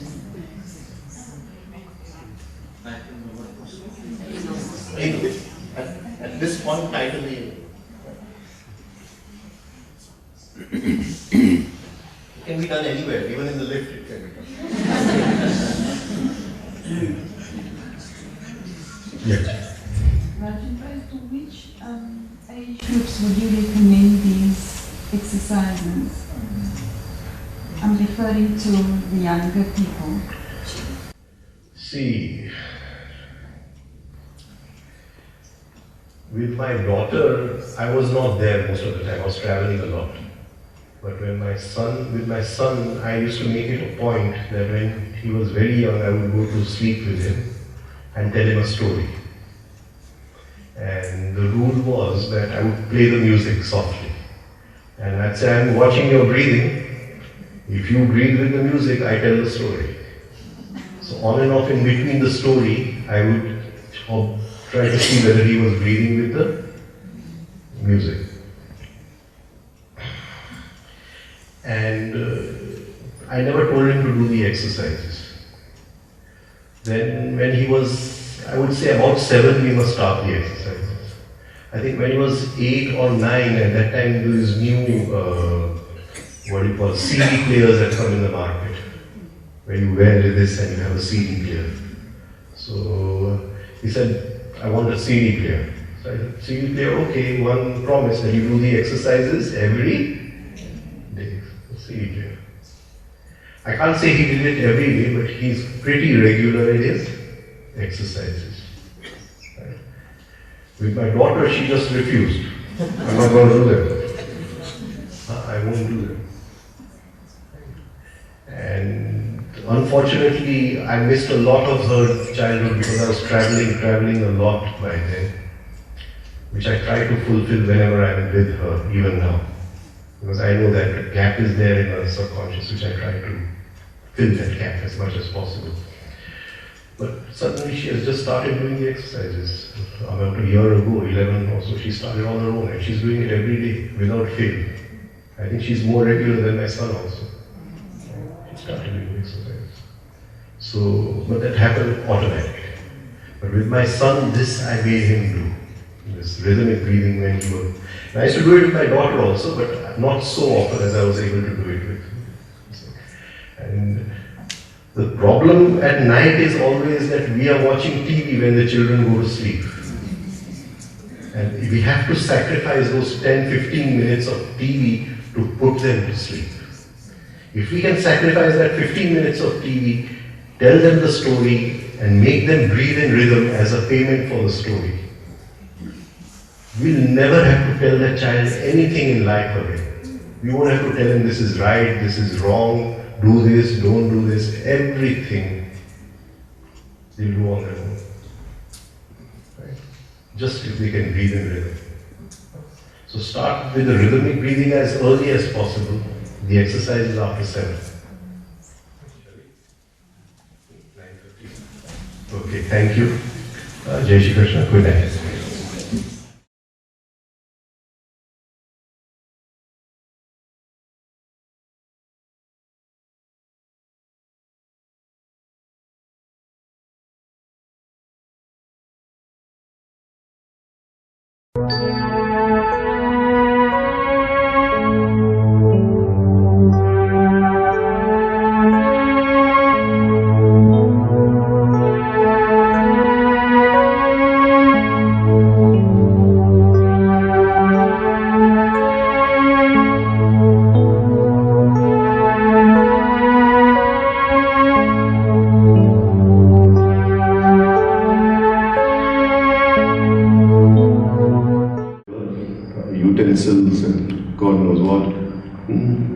new phones, right? And this light goes out of my eyes. What happens? What happens? Triggers the senses. No, that triggers the senses. The light goes out. Does it come back? Does it come back? Okay, I'll talk a little bit in Gujarati if you don't mind. Some things cannot be said in English. Some things cannot be said. English is a language, it's not a very, panoramic language, no? Right? Attention in Gujarati માં શું કહેશો?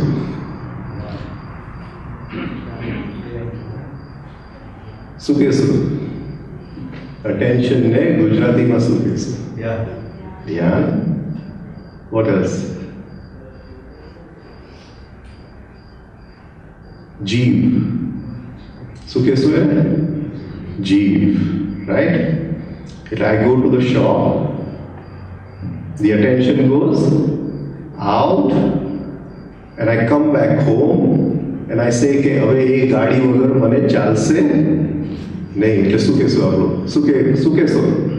કે તારો જીવ ત્યાં ચોટી ગયો. જીવ ત્યાં ચોટી ગયો. પછી હું ઘરે ગાડી લઈ આવું. I bring the car home, right? And if one small child on the road picks up a stone and makes a line on the car, so what happens? Anger. What happens? Jeev bade. There's no word for this in English. Jeev bade. There's no word for this. Jeev bade. Why does Jeev bade? Sukam bade. Why does it? Sukam bade છે કે એ જે પ્રકાશ અંદર હતો એ ગાડીમાં ચોટી ગયો, પાછો અંદર આવ્યો જ નહીં. અંદર કઈ સ્થિતિ થઈ? પ્રકાશ ગયો ને પાછું ના આવ્યું.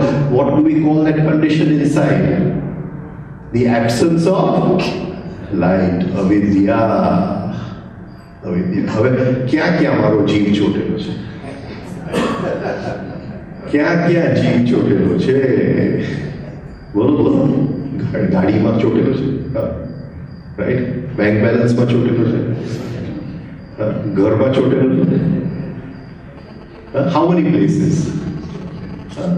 આટલું પ્રકાશ તો ભગવાને આપેલું. We are given so much light, right? But we say કે અહીંયા ચોટી ગયું. So we say the Gayatri mantra, Om Bhuvah Swaha. We say Om Bhuvah Swaha. What are we saying? This called as Vyaruti. What are we saying? જે વ્યાપક રીતે ફેલાયેલું છે. વ્યાપક રીતે ફેલાયેલું છે. શું ફેલાયેલું છે? Attention. મારું જીવ. Attention. My attention went into the home, did not come back. It went into the car, did not come back. Went into the money, did not. અને એનો લક્ષણ છે કે કંઈ પણ મનીને થાય તો જીવ મારો પડે. મનીનો જીવ નથી પડતો. જીવ મારો લક્ષણ. આ એનું લક્ષણ. તો આ ભૂલોકની અંદર પછી ઋષિ કે ખાલી ભૂલોકમાં નથી ફસાયેલો. ક્યાં ફસાયેલો છે? ભૂવલોકમાં ફસાયેલો છે. ભૂવલોક એટલે મારા સંબંધો. હવે એમનો દીકરો ફેલ થાય તો મને કંઈ નહીં થાય. મારો જીવ બળશે નહીં, પણ મારો દીકરો ફેલ થાય તો જીવ બળશે કે નહીં? You'll say, Atla paisa, I spent so much money behind your education. Jeev badse. Right? If his wife fights with him every day, kya apno jeev badse? Or if my wife fights with me every day, jeev badse ke nahi bade? ઘરે આવું થાકેલો અને કે બેટા રસોઈ હાથે બનાવી દેજે. Right? જીવ બળે આપણો. So the Rishi is saying કે ખાલી ભૂલોકમાં જીવ નથી ફસાતો. Where? Bhuvalok, in the relationships, in the world of relationships, right? He's my enemy, and if my friend calls him for dinner, મારો જીવ બળે. જીવ બળે, right? So the light goes out, but it does not come back. તો ભૂલોકની અંદર, ભૂવલોકની અંદર પછી ક્યાં? સ્વલોભ. What's the name of this temple? Lakshmi Narayan મંદિર. કોઈ લક્ષ્મી નારાયણ મંદિરને ગાળ આપે તો તમારું જીભ બળે કે ન બળે? તો એ કે ઋષિ કહે છે કે વિચારોની અંદર ફસાઈ ગયો છે. કોઈ હિન્દુ ધર્મને ગાળ આપે તો જીભ બળે કે ન બળે? ગુરુને ગાળ આપે તો જીભ બળે કે ન બળે? ભારત દેશને ગાળ આપે તો? ભગવાન આવ્યા નતા કોઈ દેશ બનાવવા. Right? So, bhuva swaha, in our thoughts, in our ideas, in our prejudices, in our opinions, our attention is stuck. We say only this is right, everything else is wrong. And that light which was inside, the light of attention goes out, gets stuck. Are mamta kehvay, choti mamta kehvay. ભક્તિ યોગી ગાય કે મમતા બને નહીં એનું મારે શું કરવું. So it gets stuck outside and there's nothing inside. Inside there is absence of light. And that state Patanjali calls as avidya. There is absence of light. So he calls this the basic condition. The basic condition. And unless there is absence of light, there can be no weaknesses. So today we are here to talk about human weaknesses. So the first condition is that I must be hypnotized. What is life? What is life? What is life? My guru was 7 years in સાથે. And I stayed 7 years with him.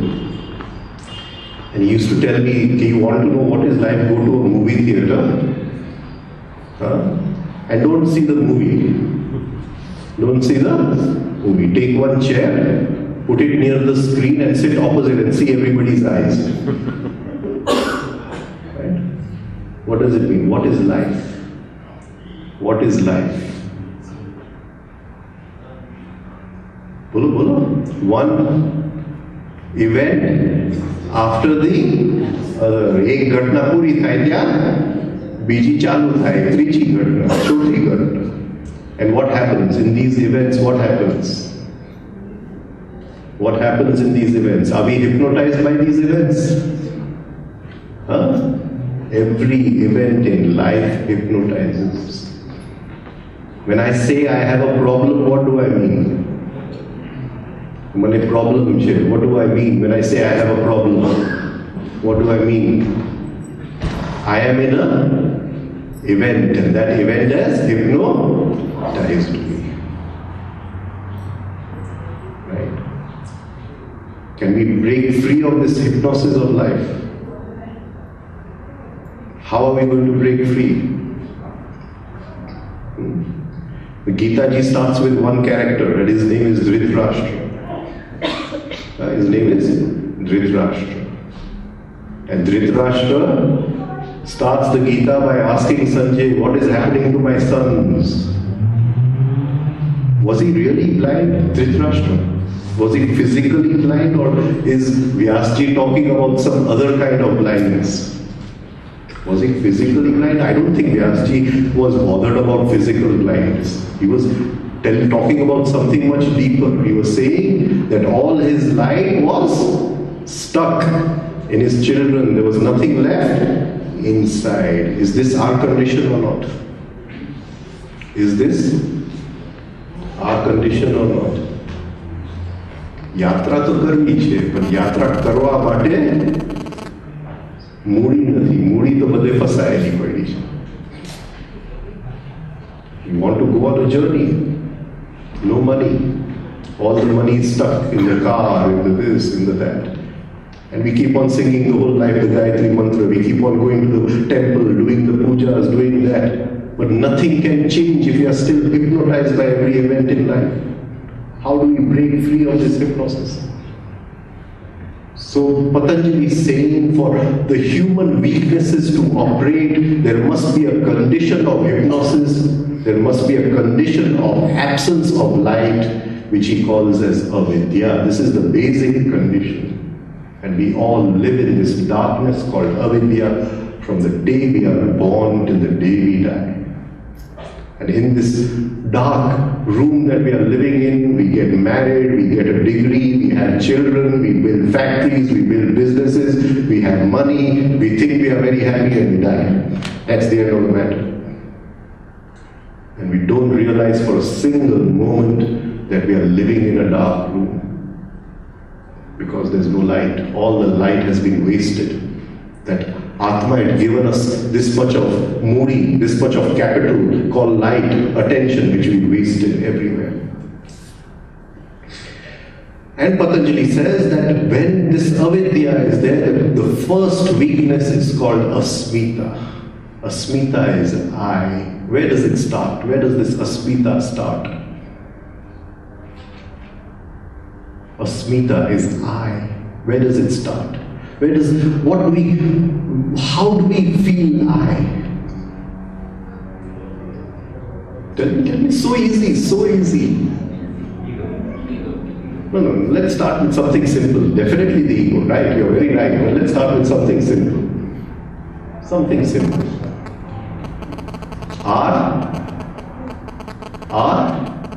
What do we give? What do the parents do for the child? They give him a name. They give him a name. And what happens? What happens when we are named? What happens? What happens? There's identification. Very good, sir. We get identified with the name. Patanjali has a beautiful word for identification. He calls it as sarupyam. Roop means form. Right? We don't have much time together. Otherwise, one day we will go into what is the meaning of form. Form is a very deep science. Right? So he says sarupyam, to take the form of. When we go into the Sanskrit language and we go into the dhatus and the derivations and all that, and we see this word sarupyam, then the meaning comes out as prostituted, sleeping with. So what is Patanjali saying? Okay, the minute I go into a supermarket and I'm attracted to something, I'm hypnotized by something, I want to sleep with it. That is what he's trying to say. Saying I've gone to sleep with it. Sarupyam, identification. So, what happens then? I start feeling I am the name. I am the name. What's your name, sir? Dinesh Bhai. And I call Dinesh Bhai as a fool when he feels hurt. He's stuck with his name. And then of course there are a lot of lawyers sitting within us. And I say, if he's an engineer and I say he built this bridge very badly, he'll come and defend himself. Right? Nothing should go wrong with the name. Nothing should go wrong with the name. Right? This name creates a false I within us. Who lives life? Do we live life or the name lives life? Tell me. The name is educated, the name gets married, the name gets degrees. It is the name which is sitting in the office. And what happens the moment of death, the moment we are going to die? He says his name is Dinesh Bhai. After say 6 months, I'll be at my home or someplace. I don't know where I'll be, right?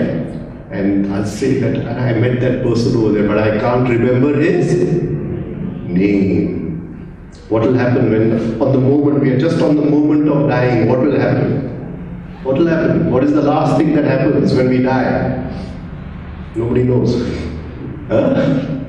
We need somebody to go die and come back and tell us, no? Right? What is the last thing that happens? The last thing is that we know now death has come and we try to, and I try to remember, Dinesh, I try to remember who am I and I can't remember my name. And suddenly at that time the mask rips open, the falseness rips open, that the whole life I was the name and I can't remember the name. Then who am I? And who is this guy who's dying? And this is the story of our lives. The name, everything is the name. So Patanjali says, the basic condition is absence of light, and from that is born something called I, which he calls as a smita. I go into the shop, I say, oh, this is very beautiful. I've been hypnotized. Absence of light. I say, I want it. I want it.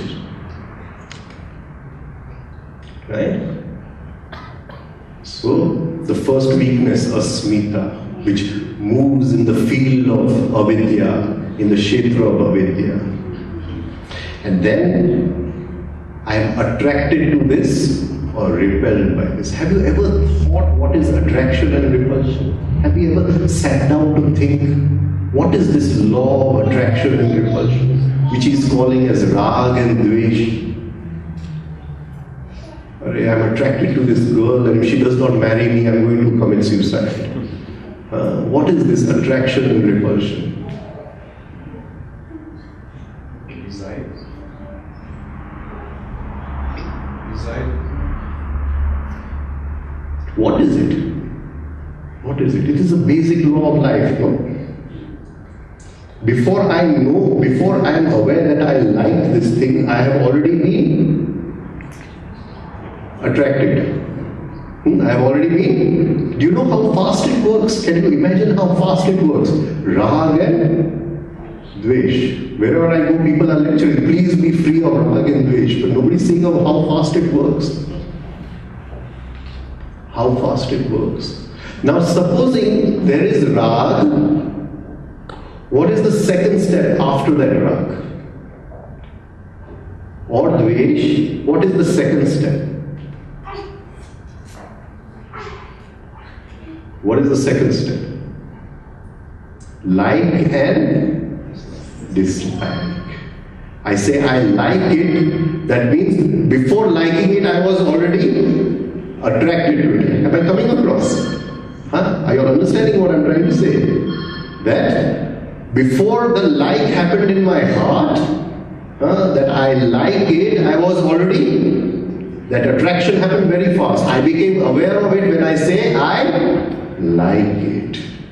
Attraction and repulsion is very fast. And Patanjali has put these two words over there, raga, dvesha. But he says that like and dislike. Can we work on like and dislike? What is the characteristic? Dislike to lakshan so. Some things I can't say in English. Even after all these years of studying English, some things are very difficult. But when it comes to Sanskrit, Gujarati is very easy. Gujarati is very easy. Characteristic that there is dislike in me. What do I do? The first thing, when you don't like anything, what is the first thing? First thing, we complain. We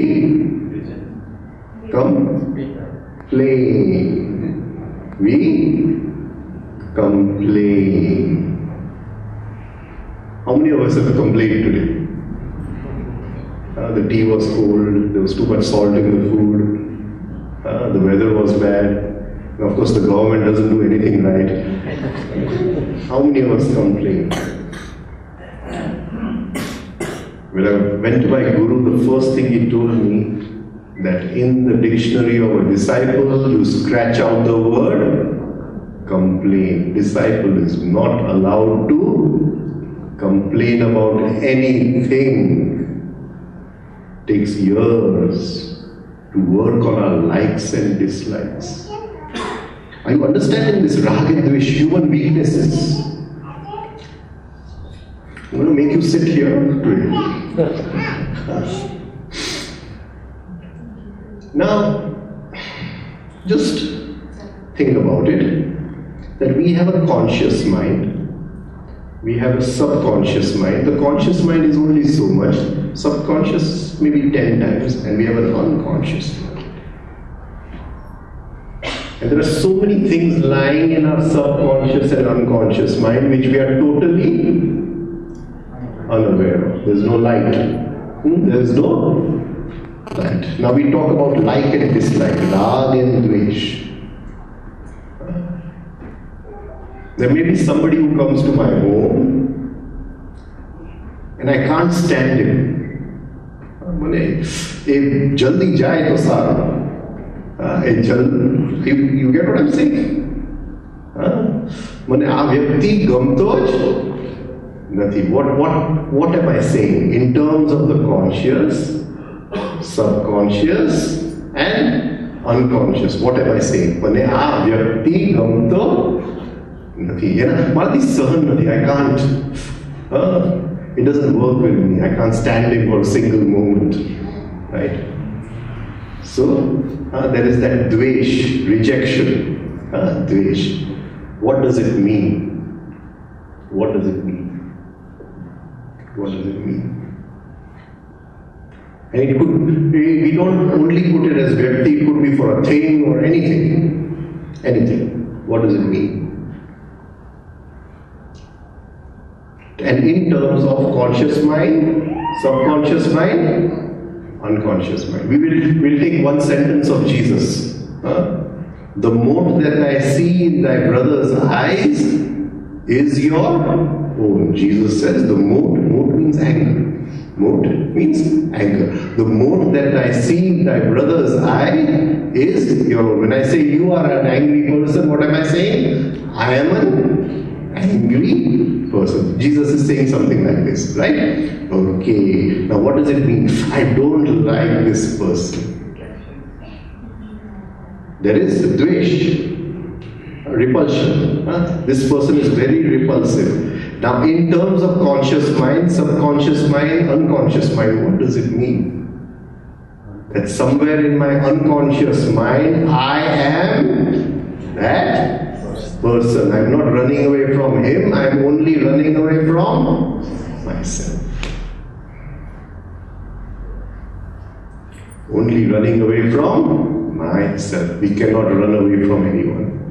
Rag and dvesh, the basic attraction and repulsion of life. Like and dislike. Can we work on our dislikes? Can we work on our dislikes? Can we turn each dislike into a like? Every dislike we have. Because we say purna midam, we call that as the purna. Then in that is the like also and the dislike. The minute we dislike, we are saying, get lost, we don't want anything purna. Gone. Right? We sing the sloka. You are the whole, we sing the sloka. But we saying, I dislike this. Is it possible? Can both? It's not possible. Right? We have to, if we sing the sloka, we have to live the sloka. Otherwise, don't sing it. If you sing the Hanuman Chalisa, live it every moment. Nobody lives it. We keep on singing it. 108, 120. Just now I was in Cape Town. I don't know how morning to evening they're singing it. Can you live it for even 10 minutes in your life? Live it. Singing is one thing. Everybody wants a shortcut. There are no shortcuts. Can we live it? It's not possible. So we have to make an effort. So that person we dislike is nothing more than somebody, it is one part of us, of ourselves which we have kept hidden. Where do we see this unconscious mind and conscious mind in normal life? In which relationship do we see it the most? Supposing I fall in love with a girl, which relationship do we see it the most? Which relationship? Marriage. He knows everything. He knows everything. Right? See, I go to the girl, I say, I can't tell her immediately I love you. Can I tell her? Not possible. So I'll tell her, let's have a Coca-Cola. And then I'll say, let's go for a movie. And I'll say, would you like to buy a new dress or something? Right? What am I doing? What am I doing? What am I investing? What am I investing? Attention. What am I investing? Attention. I'm investing attention. Come for a Coca-Cola, movie, this, that. 6 months I'll keep on investing attention. I won't say anything else. I'll keep on investing attention. And after 6 months I'll say, I love you. Now it will pay off. Investment has to pay off, no? Investment will pay off. Right? But if on the first day I go and say, immediately I love you, gone. Yes. Then we get married. Now, which minds have got married? Which minds have got married? The conscious mind. The conscious mind as well. The conscious mind is only a small part of us.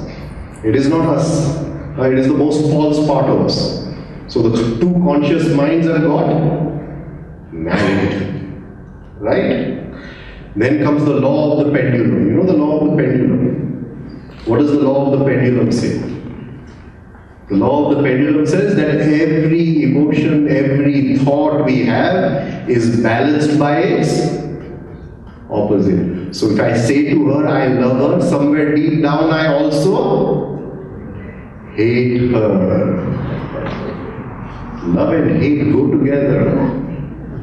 Every emotion. See, we don't know what is a positive emotion. A positive emotion is one which is free of opposites. But we don't even have an inkling of what a life is of free of opposites.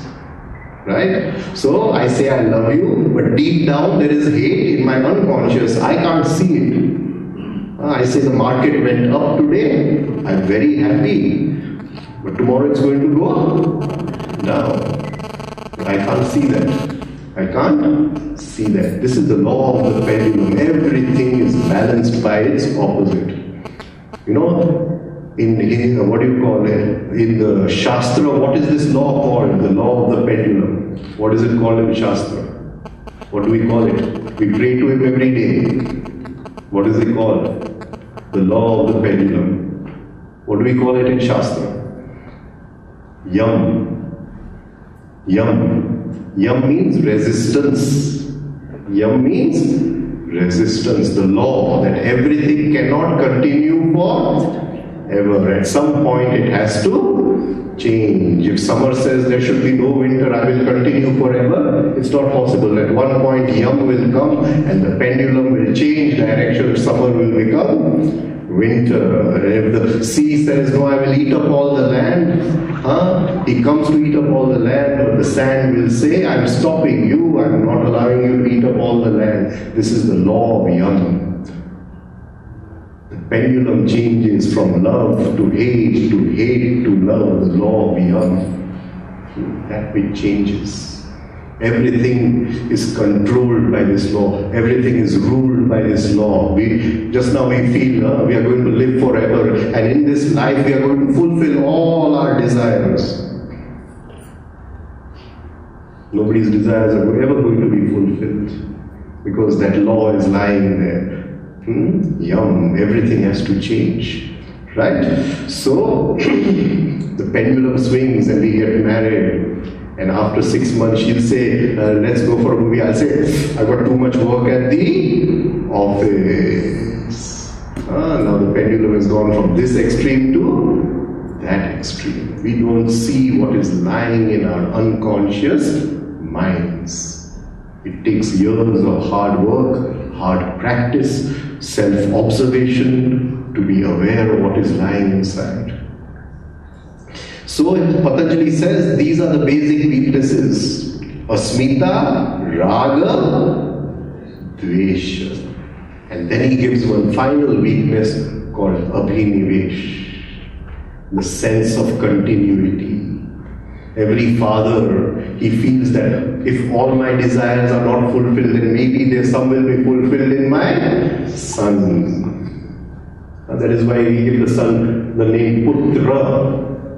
Pu means Narak, purgatory.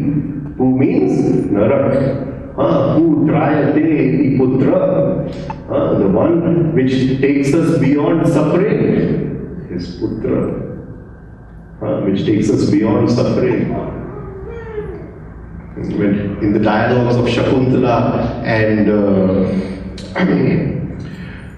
Dushyant, when she's telling Shakuntala, please accept your son. Shakuntala is telling Dushyant, please. One of the things she says, the form of the father repeats in the son. She's talking about deep laws of life.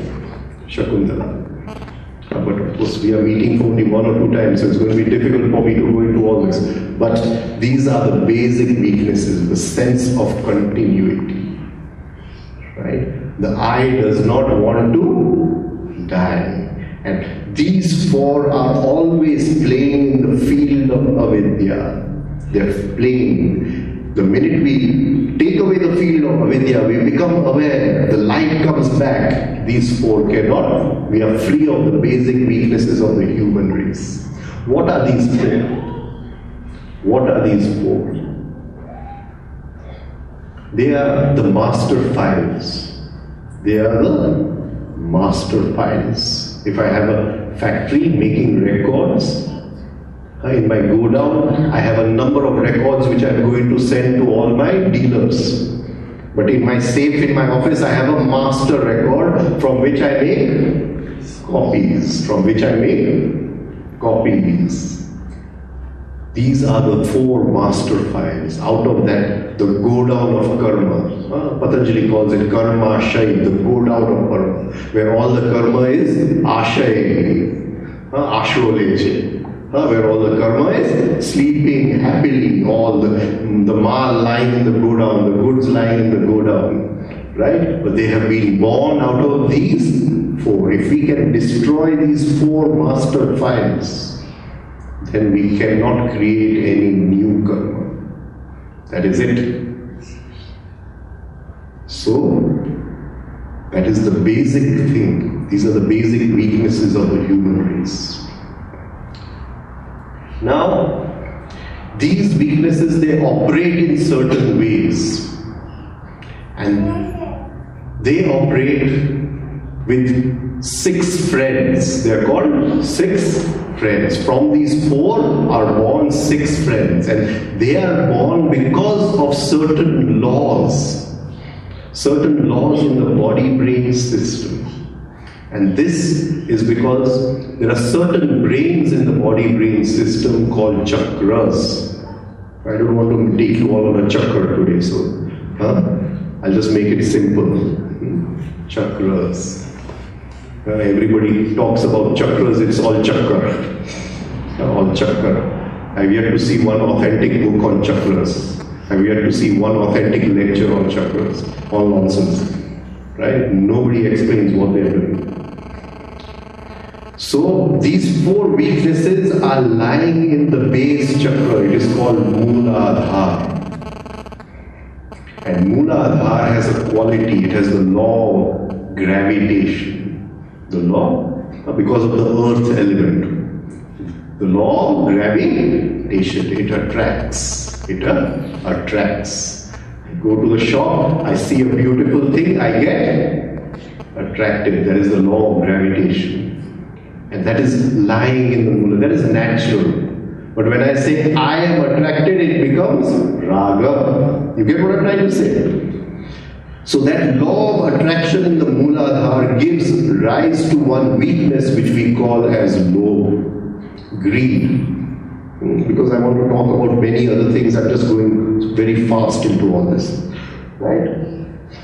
In the Mahabharata there is one warrior called Bhagavat. And he rides on a big elephant. And the Mooladhara, the symbol of the Mooladhara is an elephant. And he has the Shakti of Vishnu. Right? And when he throws that Shakti at Arjun, Krishna takes that Shakti, he says, it is mine, I've taken it back. And he defends Arjun. Lobh. Lobh, why does it have the Shakti of Vishnu? In Lobh, what is the Shakti of Vishnu? Tell me. In Lobh, what is the Shakti of Vishnu? Are you interested in all this? Are you interested in all this? Right. I don't want to bore you. What is the Shakti of Vishnu in Lobh? What do we call truth? What do we call truth? Sat? Chit? Anand. What is Sat? What is Sat? I will take your exam. I would allow you to just sit here and go to sleep and I keep on talking. Right? What is Sat? the meaning of Sat. To be. To be. To be. In this whole day of 24 hours, how many seconds do we be, or are we always become?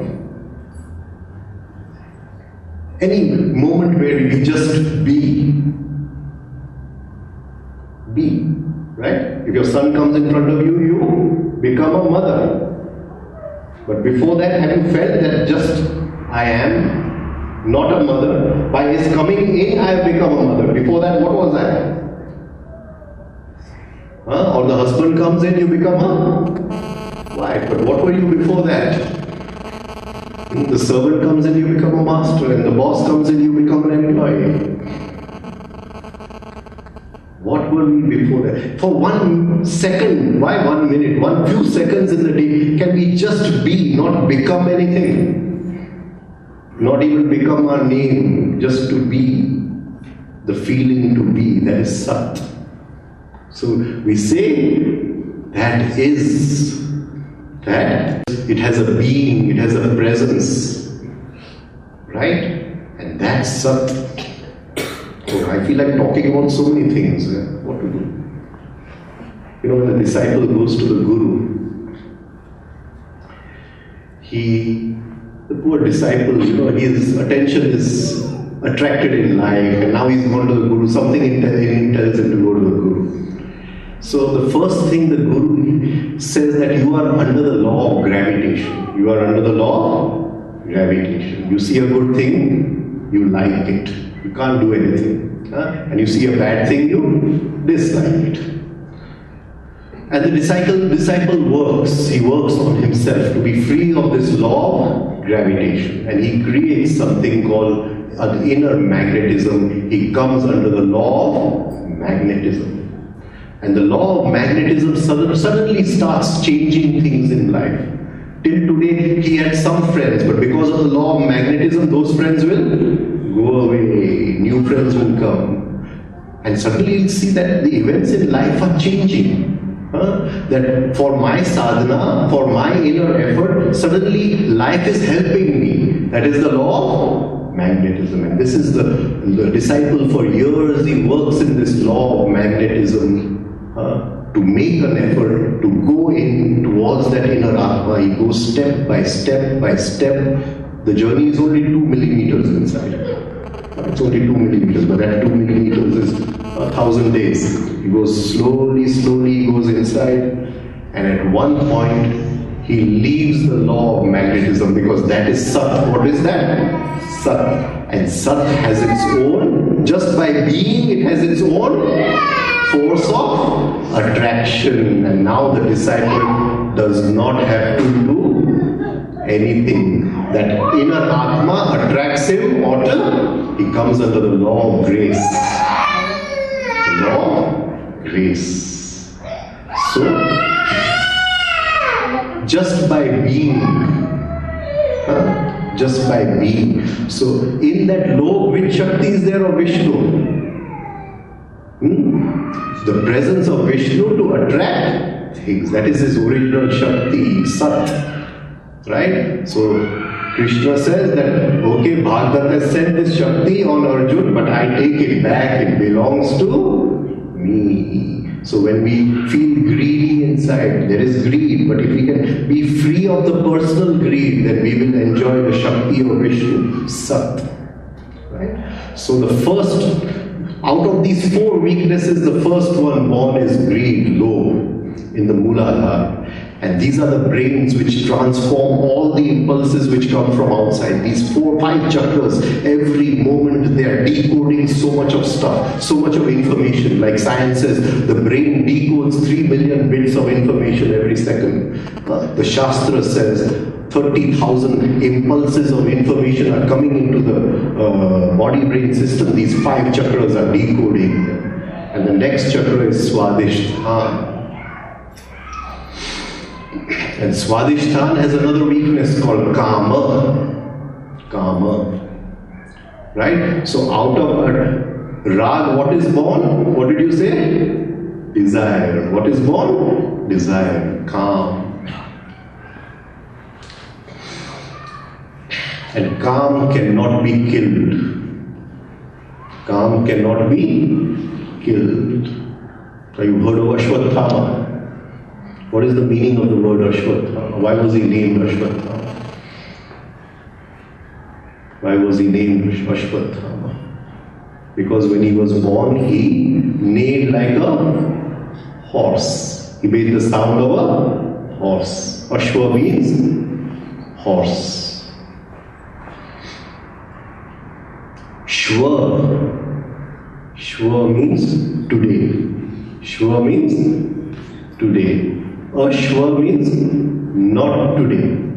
Ashwa means not today. Sthama. That which was there yesterday is not there today, but is still always there. What is that? What was there yesterday is not there today, but is always there. What is that? It is Ashwatthama. What is that? Today I have a desire for a car, but tomorrow I may have a desire for something else. This desire is gone. And day after I'll have a desire for something else. And the next day I'll have a desire for something else. So that which changes. Shwa means today, Ashwa means not today. Sthama, which is harshan is thai. That which is always steady is desire. The desire keeps on changing, but the desire is always there. And that Yodha is Ashwatthama. And he cannot be killed. He's a Chiranjeevi. He cannot be. Why can't he be killed? Why can't he be killed? Why can't he be killed?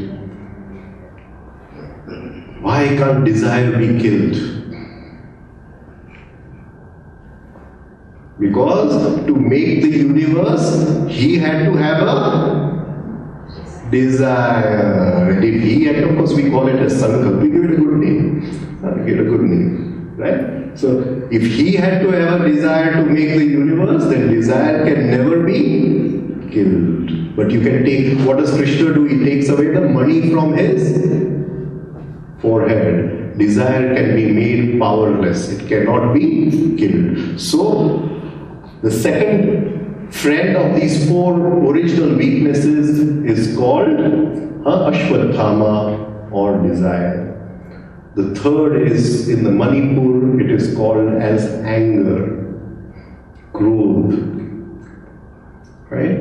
It's called Krodh, anger. What happens in Krodh? What happens in Krodh? The prana starts vibrating, the blood pressure goes, the heartbeats go dum dum dum. There is a flow of thoughts. If I'm angry on him, I will remember all my old records, where he hurt me 10 years ago, 20 years ago, as a child he threw me in water. Everything will come out. There's a rush of thoughts, right? In that one anger. This state is called as chaos. What is it called? Chaos in the body-brain system. Dushasan. Dushasan.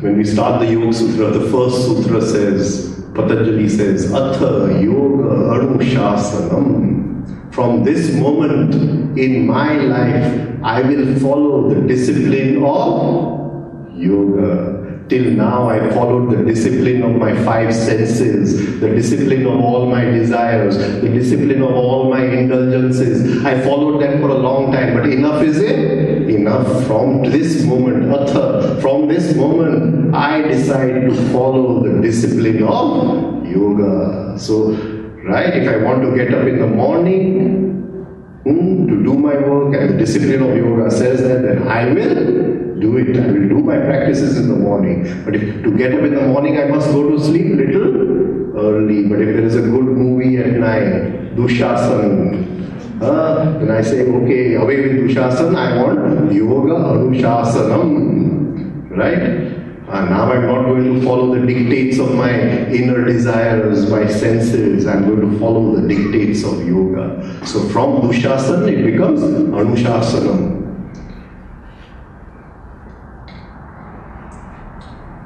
When a child attains puberty, the sex energy comes in. The most beautiful energy we make. Normal man cannot make a higher energy than sex energy. The food we eat goes to make the sex energy. And that sex energy gets wasted in life.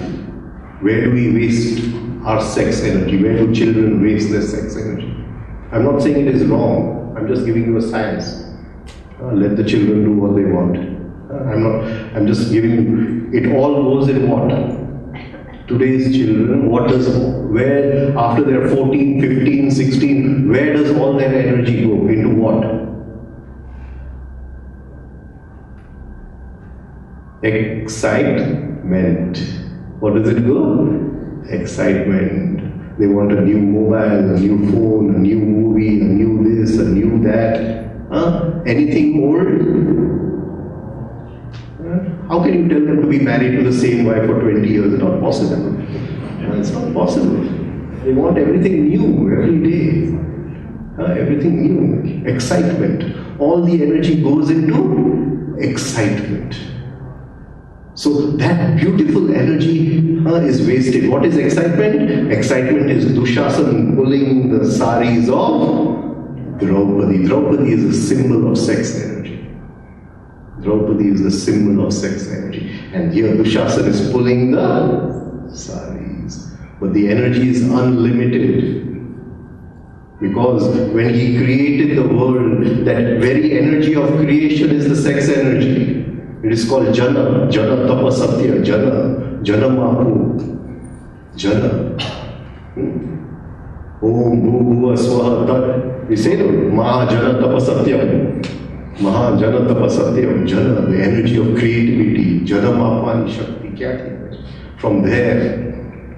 That energy comes from there. So one end of the sari is in the hands of Krishna and one hand is in. However much they waste in excitement, there is still more to come. There is still more to come. So in Dushasan is anger. And we waste our finest energy in anger. We waste it. Right? Then in the Anahat Chakra, the air element is lying there. Here the Agni element is lying. Right? So the air element and Moha. Moha is lying in Anahat. And the warrior in the Mahabharata of Moha is Shakuni. He throws the dice. He throws it. And every moment, life. Are you willing to sit a little longer today? Or are you very tired? I think we're only meeting once only.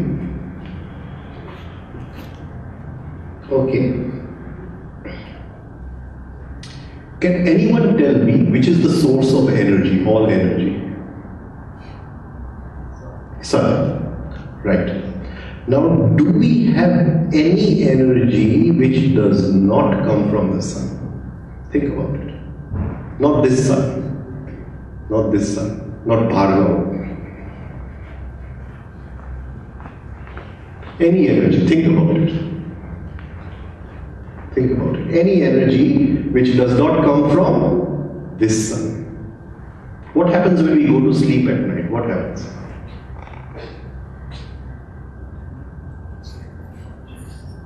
Of course, the sun never sets. The sun never sets. But still, when the sun sets, we say the rays of the sun go back into the sun. This is how we say it poetically. Scientifically, of course, the sun never sets. How would we see that within ourselves? How do we see that within us? What would we talk about? Some other energy. Some other energy which does not come from the sun. Have we thought about this any time?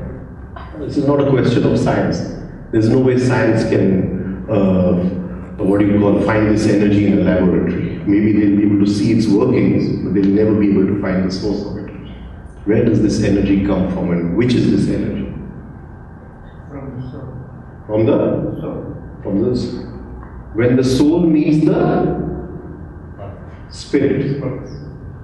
When the jeev meets the Atma. How does it happen? Which energy is this? Supposing you go sightseeing, right? Say you're traveling to so many places on a big tour. So you go to one place and they say, okay, what would you like to see? We take you to see art gallery, we take you to see museum, we take you to see this mountain, that mountain, snow and sunshine and beach, and right? So you're very happy, you've seen everything. Then you go to another place. Again they say, would you like to see art gallery and museum and snow and sunshine and this and that, and they take you everywhere. Again you're very happy. Then you go to the third place. Again they'll say art gallery and museum, and then what will happen? What will happen? You will not be able to digest it, right? After some time, I mean all of you all must have gone out somewhere or the other, and a point comes where you keep on seeing the sights but nothing is registered inside because it's become too much. It's become too much. I love Renaissance paintings. I love to watch Renaissance paintings. And year before last, I had one day free in Washington, so I told my host, you drop me early in the morning when the National Gallery opens, and you pick me up when it closes in the evening. I'll be there. Don't worry about me. And I don't want anyone with me. Right? So whole day I spent over there, and then the next day I had to go to New York. So I went to New York, and there my friend is telling me that would you like to go to the Metropolitan Museum of Art? I said, not this time, I'll have to keep it for another time. Not that I don't appreciate the art, but I knew I would not be able to register it. What is this energy which I see you and it allows me to recognize you, that I register you? Am I understand? Where does this energy? Does it come from the sun or does it come from somewhere else? Which energy is this? See, as man, as human beings, where are we getting this energy from? See, I'm taking you on a trip. I started with the human weakness and then this, all over the place, right? Every night when we go to sleep, first the conscious brain goes to sleep, then slowly within us all the brains start slowly going to sleep. The instinctive brain is still functioning, and the inner soul which gives light to the brain is a computer, but where does the electricity come from? The electricity comes from somewhere else, right? So it is that soul which is giving electricity to the mind, to the brain, and that soul slowly goes deeper and deeper and deeper and deeper into sleep, and then it goes back into the sun from which it came. That is called as deep sleep. Deep sleep, the Shastras say, is the same as Samadhi. Deep sleep, that ray of light which had come out of the sun has now gone back into the sun. It bathes in the sun, it gets rejuvenated in the sun, it gets energy from the sun, and in the morning as we get up slowly, it awakens each part of our conscious mind, unconscious mind, our subconscious mind, all the sanskars. It starts giving energy, the sunrise has happened and we wake up. And every day it gets some energy from the inner Atma. This energy does not come from the sun. This energy does not come from the sun. Now this is the most precious energy we have. It is not the finest. It is not the finest. The finest is the sex energy. But this is the most precious, because if we want to walk on the spiritual path, we want to have this energy. It is called, we will give it a name which Jung used for it, psychic energy. Psychic. It allows me to register life. It allows me to enjoy life. It is psychic energy. It does not come from the sun. It has a different source. Right? Now, this is the finest energy which we have, and somebody wants that energy. Somebody's eyes are on that energy. She wants to cheat us She wants to take away that energy. Like when we were in college, we used to get 200 rupees pocket money every month, and the day the pocket money comes, all the friends are there. All the friends are there. Let's go for a movie, right? Okay. So similarly, in the morning when we wake up, we have come with this very, very fine energy, and somebody wants to cheat us from that energy. She wants that energy very, very badly, and she needs that energy for a certain purpose. Who is this? Who is this? And she throws the dice. She's Shakuni. She throws the dice, and we get hypnotized, and we give that very fine energy to her. Who is she? Who is she? Who is she? Not our wife, not the wife. The wife may be the instrument for us to give through all the energy. The wife may be the instrument. That is why it's, marriage is, there is no ashram like marriage. The wife is the biggest guru. No guru like the wife.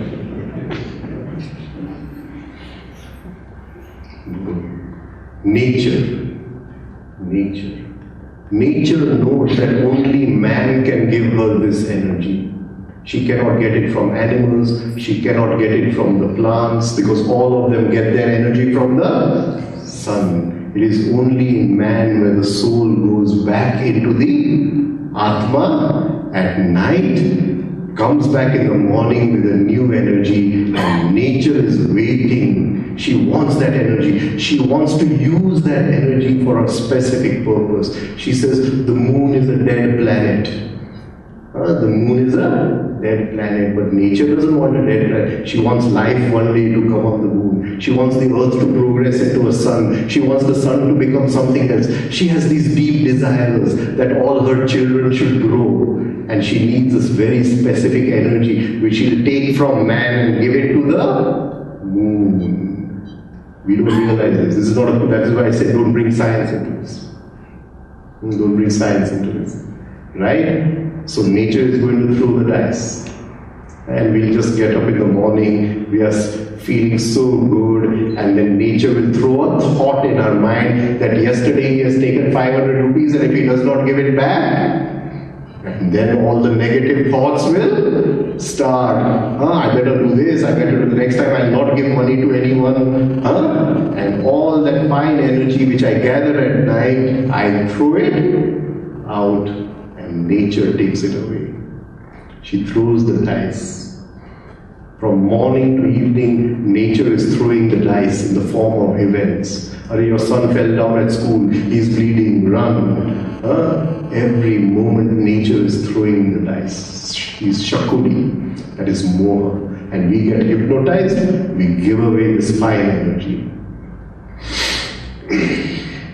And then in this chakra over here, Vishuddhi chakra, there is Matsa, jealousy, envy.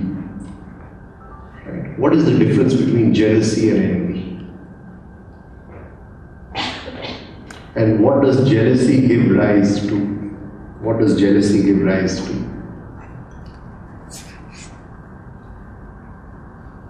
What does jealousy give rise to? If I see my girlfriend talking to someone, what comes? Jealousy. If I see her talking to another boy, jealousy. But with that what comes? Suspicion. Suspicion. Something is wrong somewhere. Suspicion. Right? If you see your business partner coming out of your enemy's factory, what comes? Suspicion. What is suspicion? Matsa. What is suspicion? Here everybody buys curd from the stall, so I can't tell anybody what happens in India. In India we don't buy curd, yogurt from the market, right? We have to take milk and we put a little bit of curd inside and we stir it and after 12 hours it becomes dahi, right? But all you all don't do that, so you all don't understand that. Or you understand it. What is suspicion? What is suspicion? Assumption. It's a jail. No, it's a jail. I'm stuck in that jail. The thoughts don't leave me. But what is it? Supposing I've been with this girl for a number of years and we've had good times and we went on picnics and we went here and so many good times, right? 4 or 5 years, and then I see her talking to somebody else, and now there is suspicion. So what happens to those 4 or 5 years?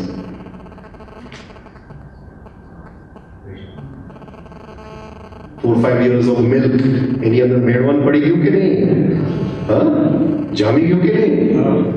I'll say even at that time something was wrong. જે 4-5 વર્ષ એકદમ સારા ગયા એમાં એ મેં બધી મેળવી નાખ્યું બધું. Suspicion is a deadly thing. Right? Jealousy, suspicion. Jealousy is a jail. We burn in jealousy. We burn in jealousy. And what is envy?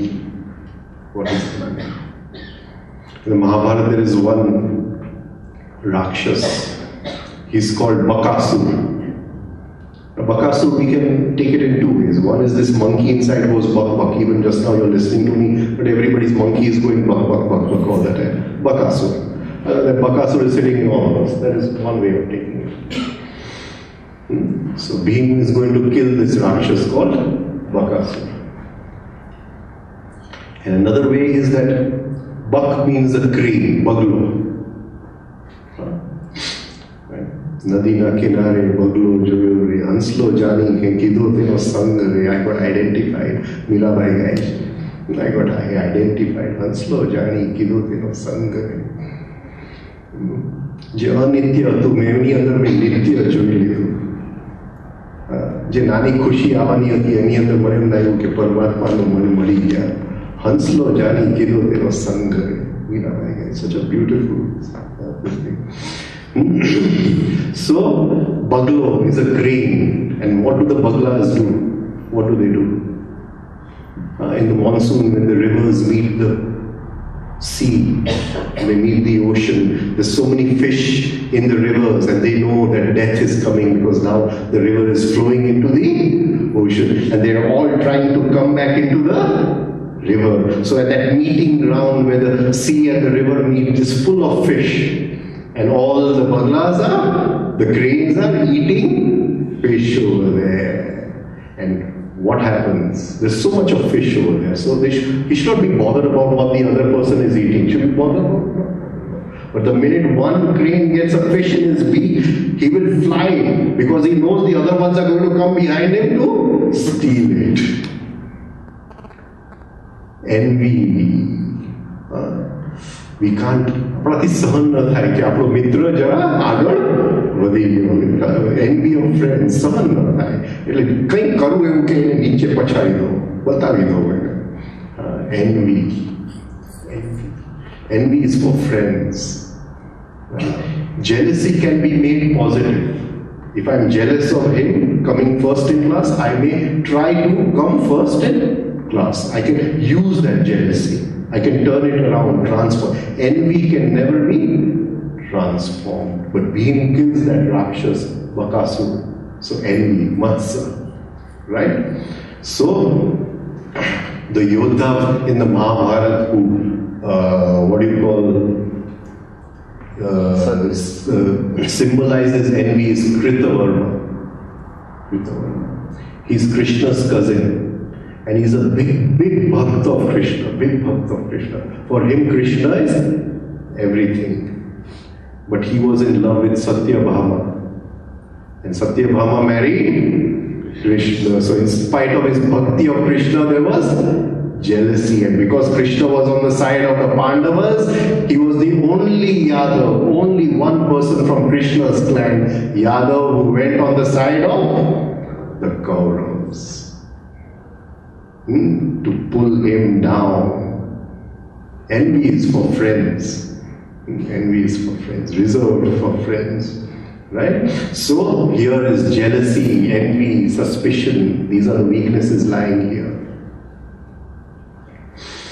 And then there is one weakness which is in all the 6 chakras, and that is called as mother, intoxication. Mother. intoxication. Right? And intoxication is a very deadly thing. A person who is, I used to live with Ramdulare Bapu, 7 years I spent with him. One day somebody asked him, okay, Bapu, aham mate શું કરવું? અહમને તોડવો હોય તો શું કરો? તો કે એક કામ કરો, એક મોટા અહંકારી પાસે 1 વર્ષ જઈને રહ્યો. He didn't say come to a guru. He said go to somebody who's very egoistic and stay with him for 1 year. Then your ego will go. So, mud. A person in mud has a very strong ego. He has a very strong I am old. My parents did not look after me. I am old. My friends did not look after me. I am old. When I was down in business, my friends didn't bother about me. I am old. We feel કે હા આપણું જ શું કહેવાય દેવું નિકળે છે, લેવું નિકળે છે બધું, અને આપણે કોઈને દેવું ચૂકવવાનું નથી. This is what we feel inside. Right? And everybody feels the same thing. There is a problem. We are old inside, and from that comes the thirst for revenge. I want to show him, I'll take it back. Hook or by crook, I'll take it back from him. So, let us just decide one moment in our business that we will balance the balance sheet as of this moment. As of this moment. All leti deti, jama udhar, whether you owe or I owe, everything is cancelled. As of this moment. I come to this temple, I don't go to that temple. As of this moment, everything is cancelled. Can we do that? Can we forgive? Can we forgive? And just remember, the I cannot forgive. અરે તે મારી સાથે આમ કર્યું, મેં તને માફ કર્યું, હું માફ કરી નથી શકતો. The I cannot forgive. It is only in the dissolving of the I that forgiveness happens. I'll say, એને તો મારી સાથે બહુ વધારે કર્યું, પણ મેં એને માફ કરી દીધો. It's not possible. It's not possible. Don't fool ourselves. Don't fool ourselves. Right? The light of forgiveness is a lamp where we cancel everything. No jama udhar. Everything is over. You don't owe me. I don't owe you. It's over. If you come to meet me, all that is forgotten. It's gone. It won't even come in front of my eyes. It's finished. Right? And if we can do that, then the inner lamp of forgiveness is lit. And the lamp is such that whoever comes, the light will fall. And it does not matter how much he did, what he did, how he did, in which condition he did. He is automatically forgiven, not I am forgiven. In the dissolving of the I, the lamp is lit and he is forgiven. If we can do that. So I just wanted to talk a little bit about revenge and cancelling. Revenge and cancelling, right? I'll stop here. There are many more weaknesses, small weaknesses we can talk about. We'll talk about them some other day. I just wanted to give you a basic picture of what is human weaknesses, what they are, where they lie, which brains they lie in, and whether we want to work on them or not. It is for our consciousness. It is our consciousness which is held in these weaknesses. If we start working them, we free the consciousness from these weaknesses. And as we free the consciousness from the weaknesses, that consciousness is nothing but the inner Atma. We have reached our home. Right? So I'll stop here. If there are any questions, I'm willing to take them. Thank you.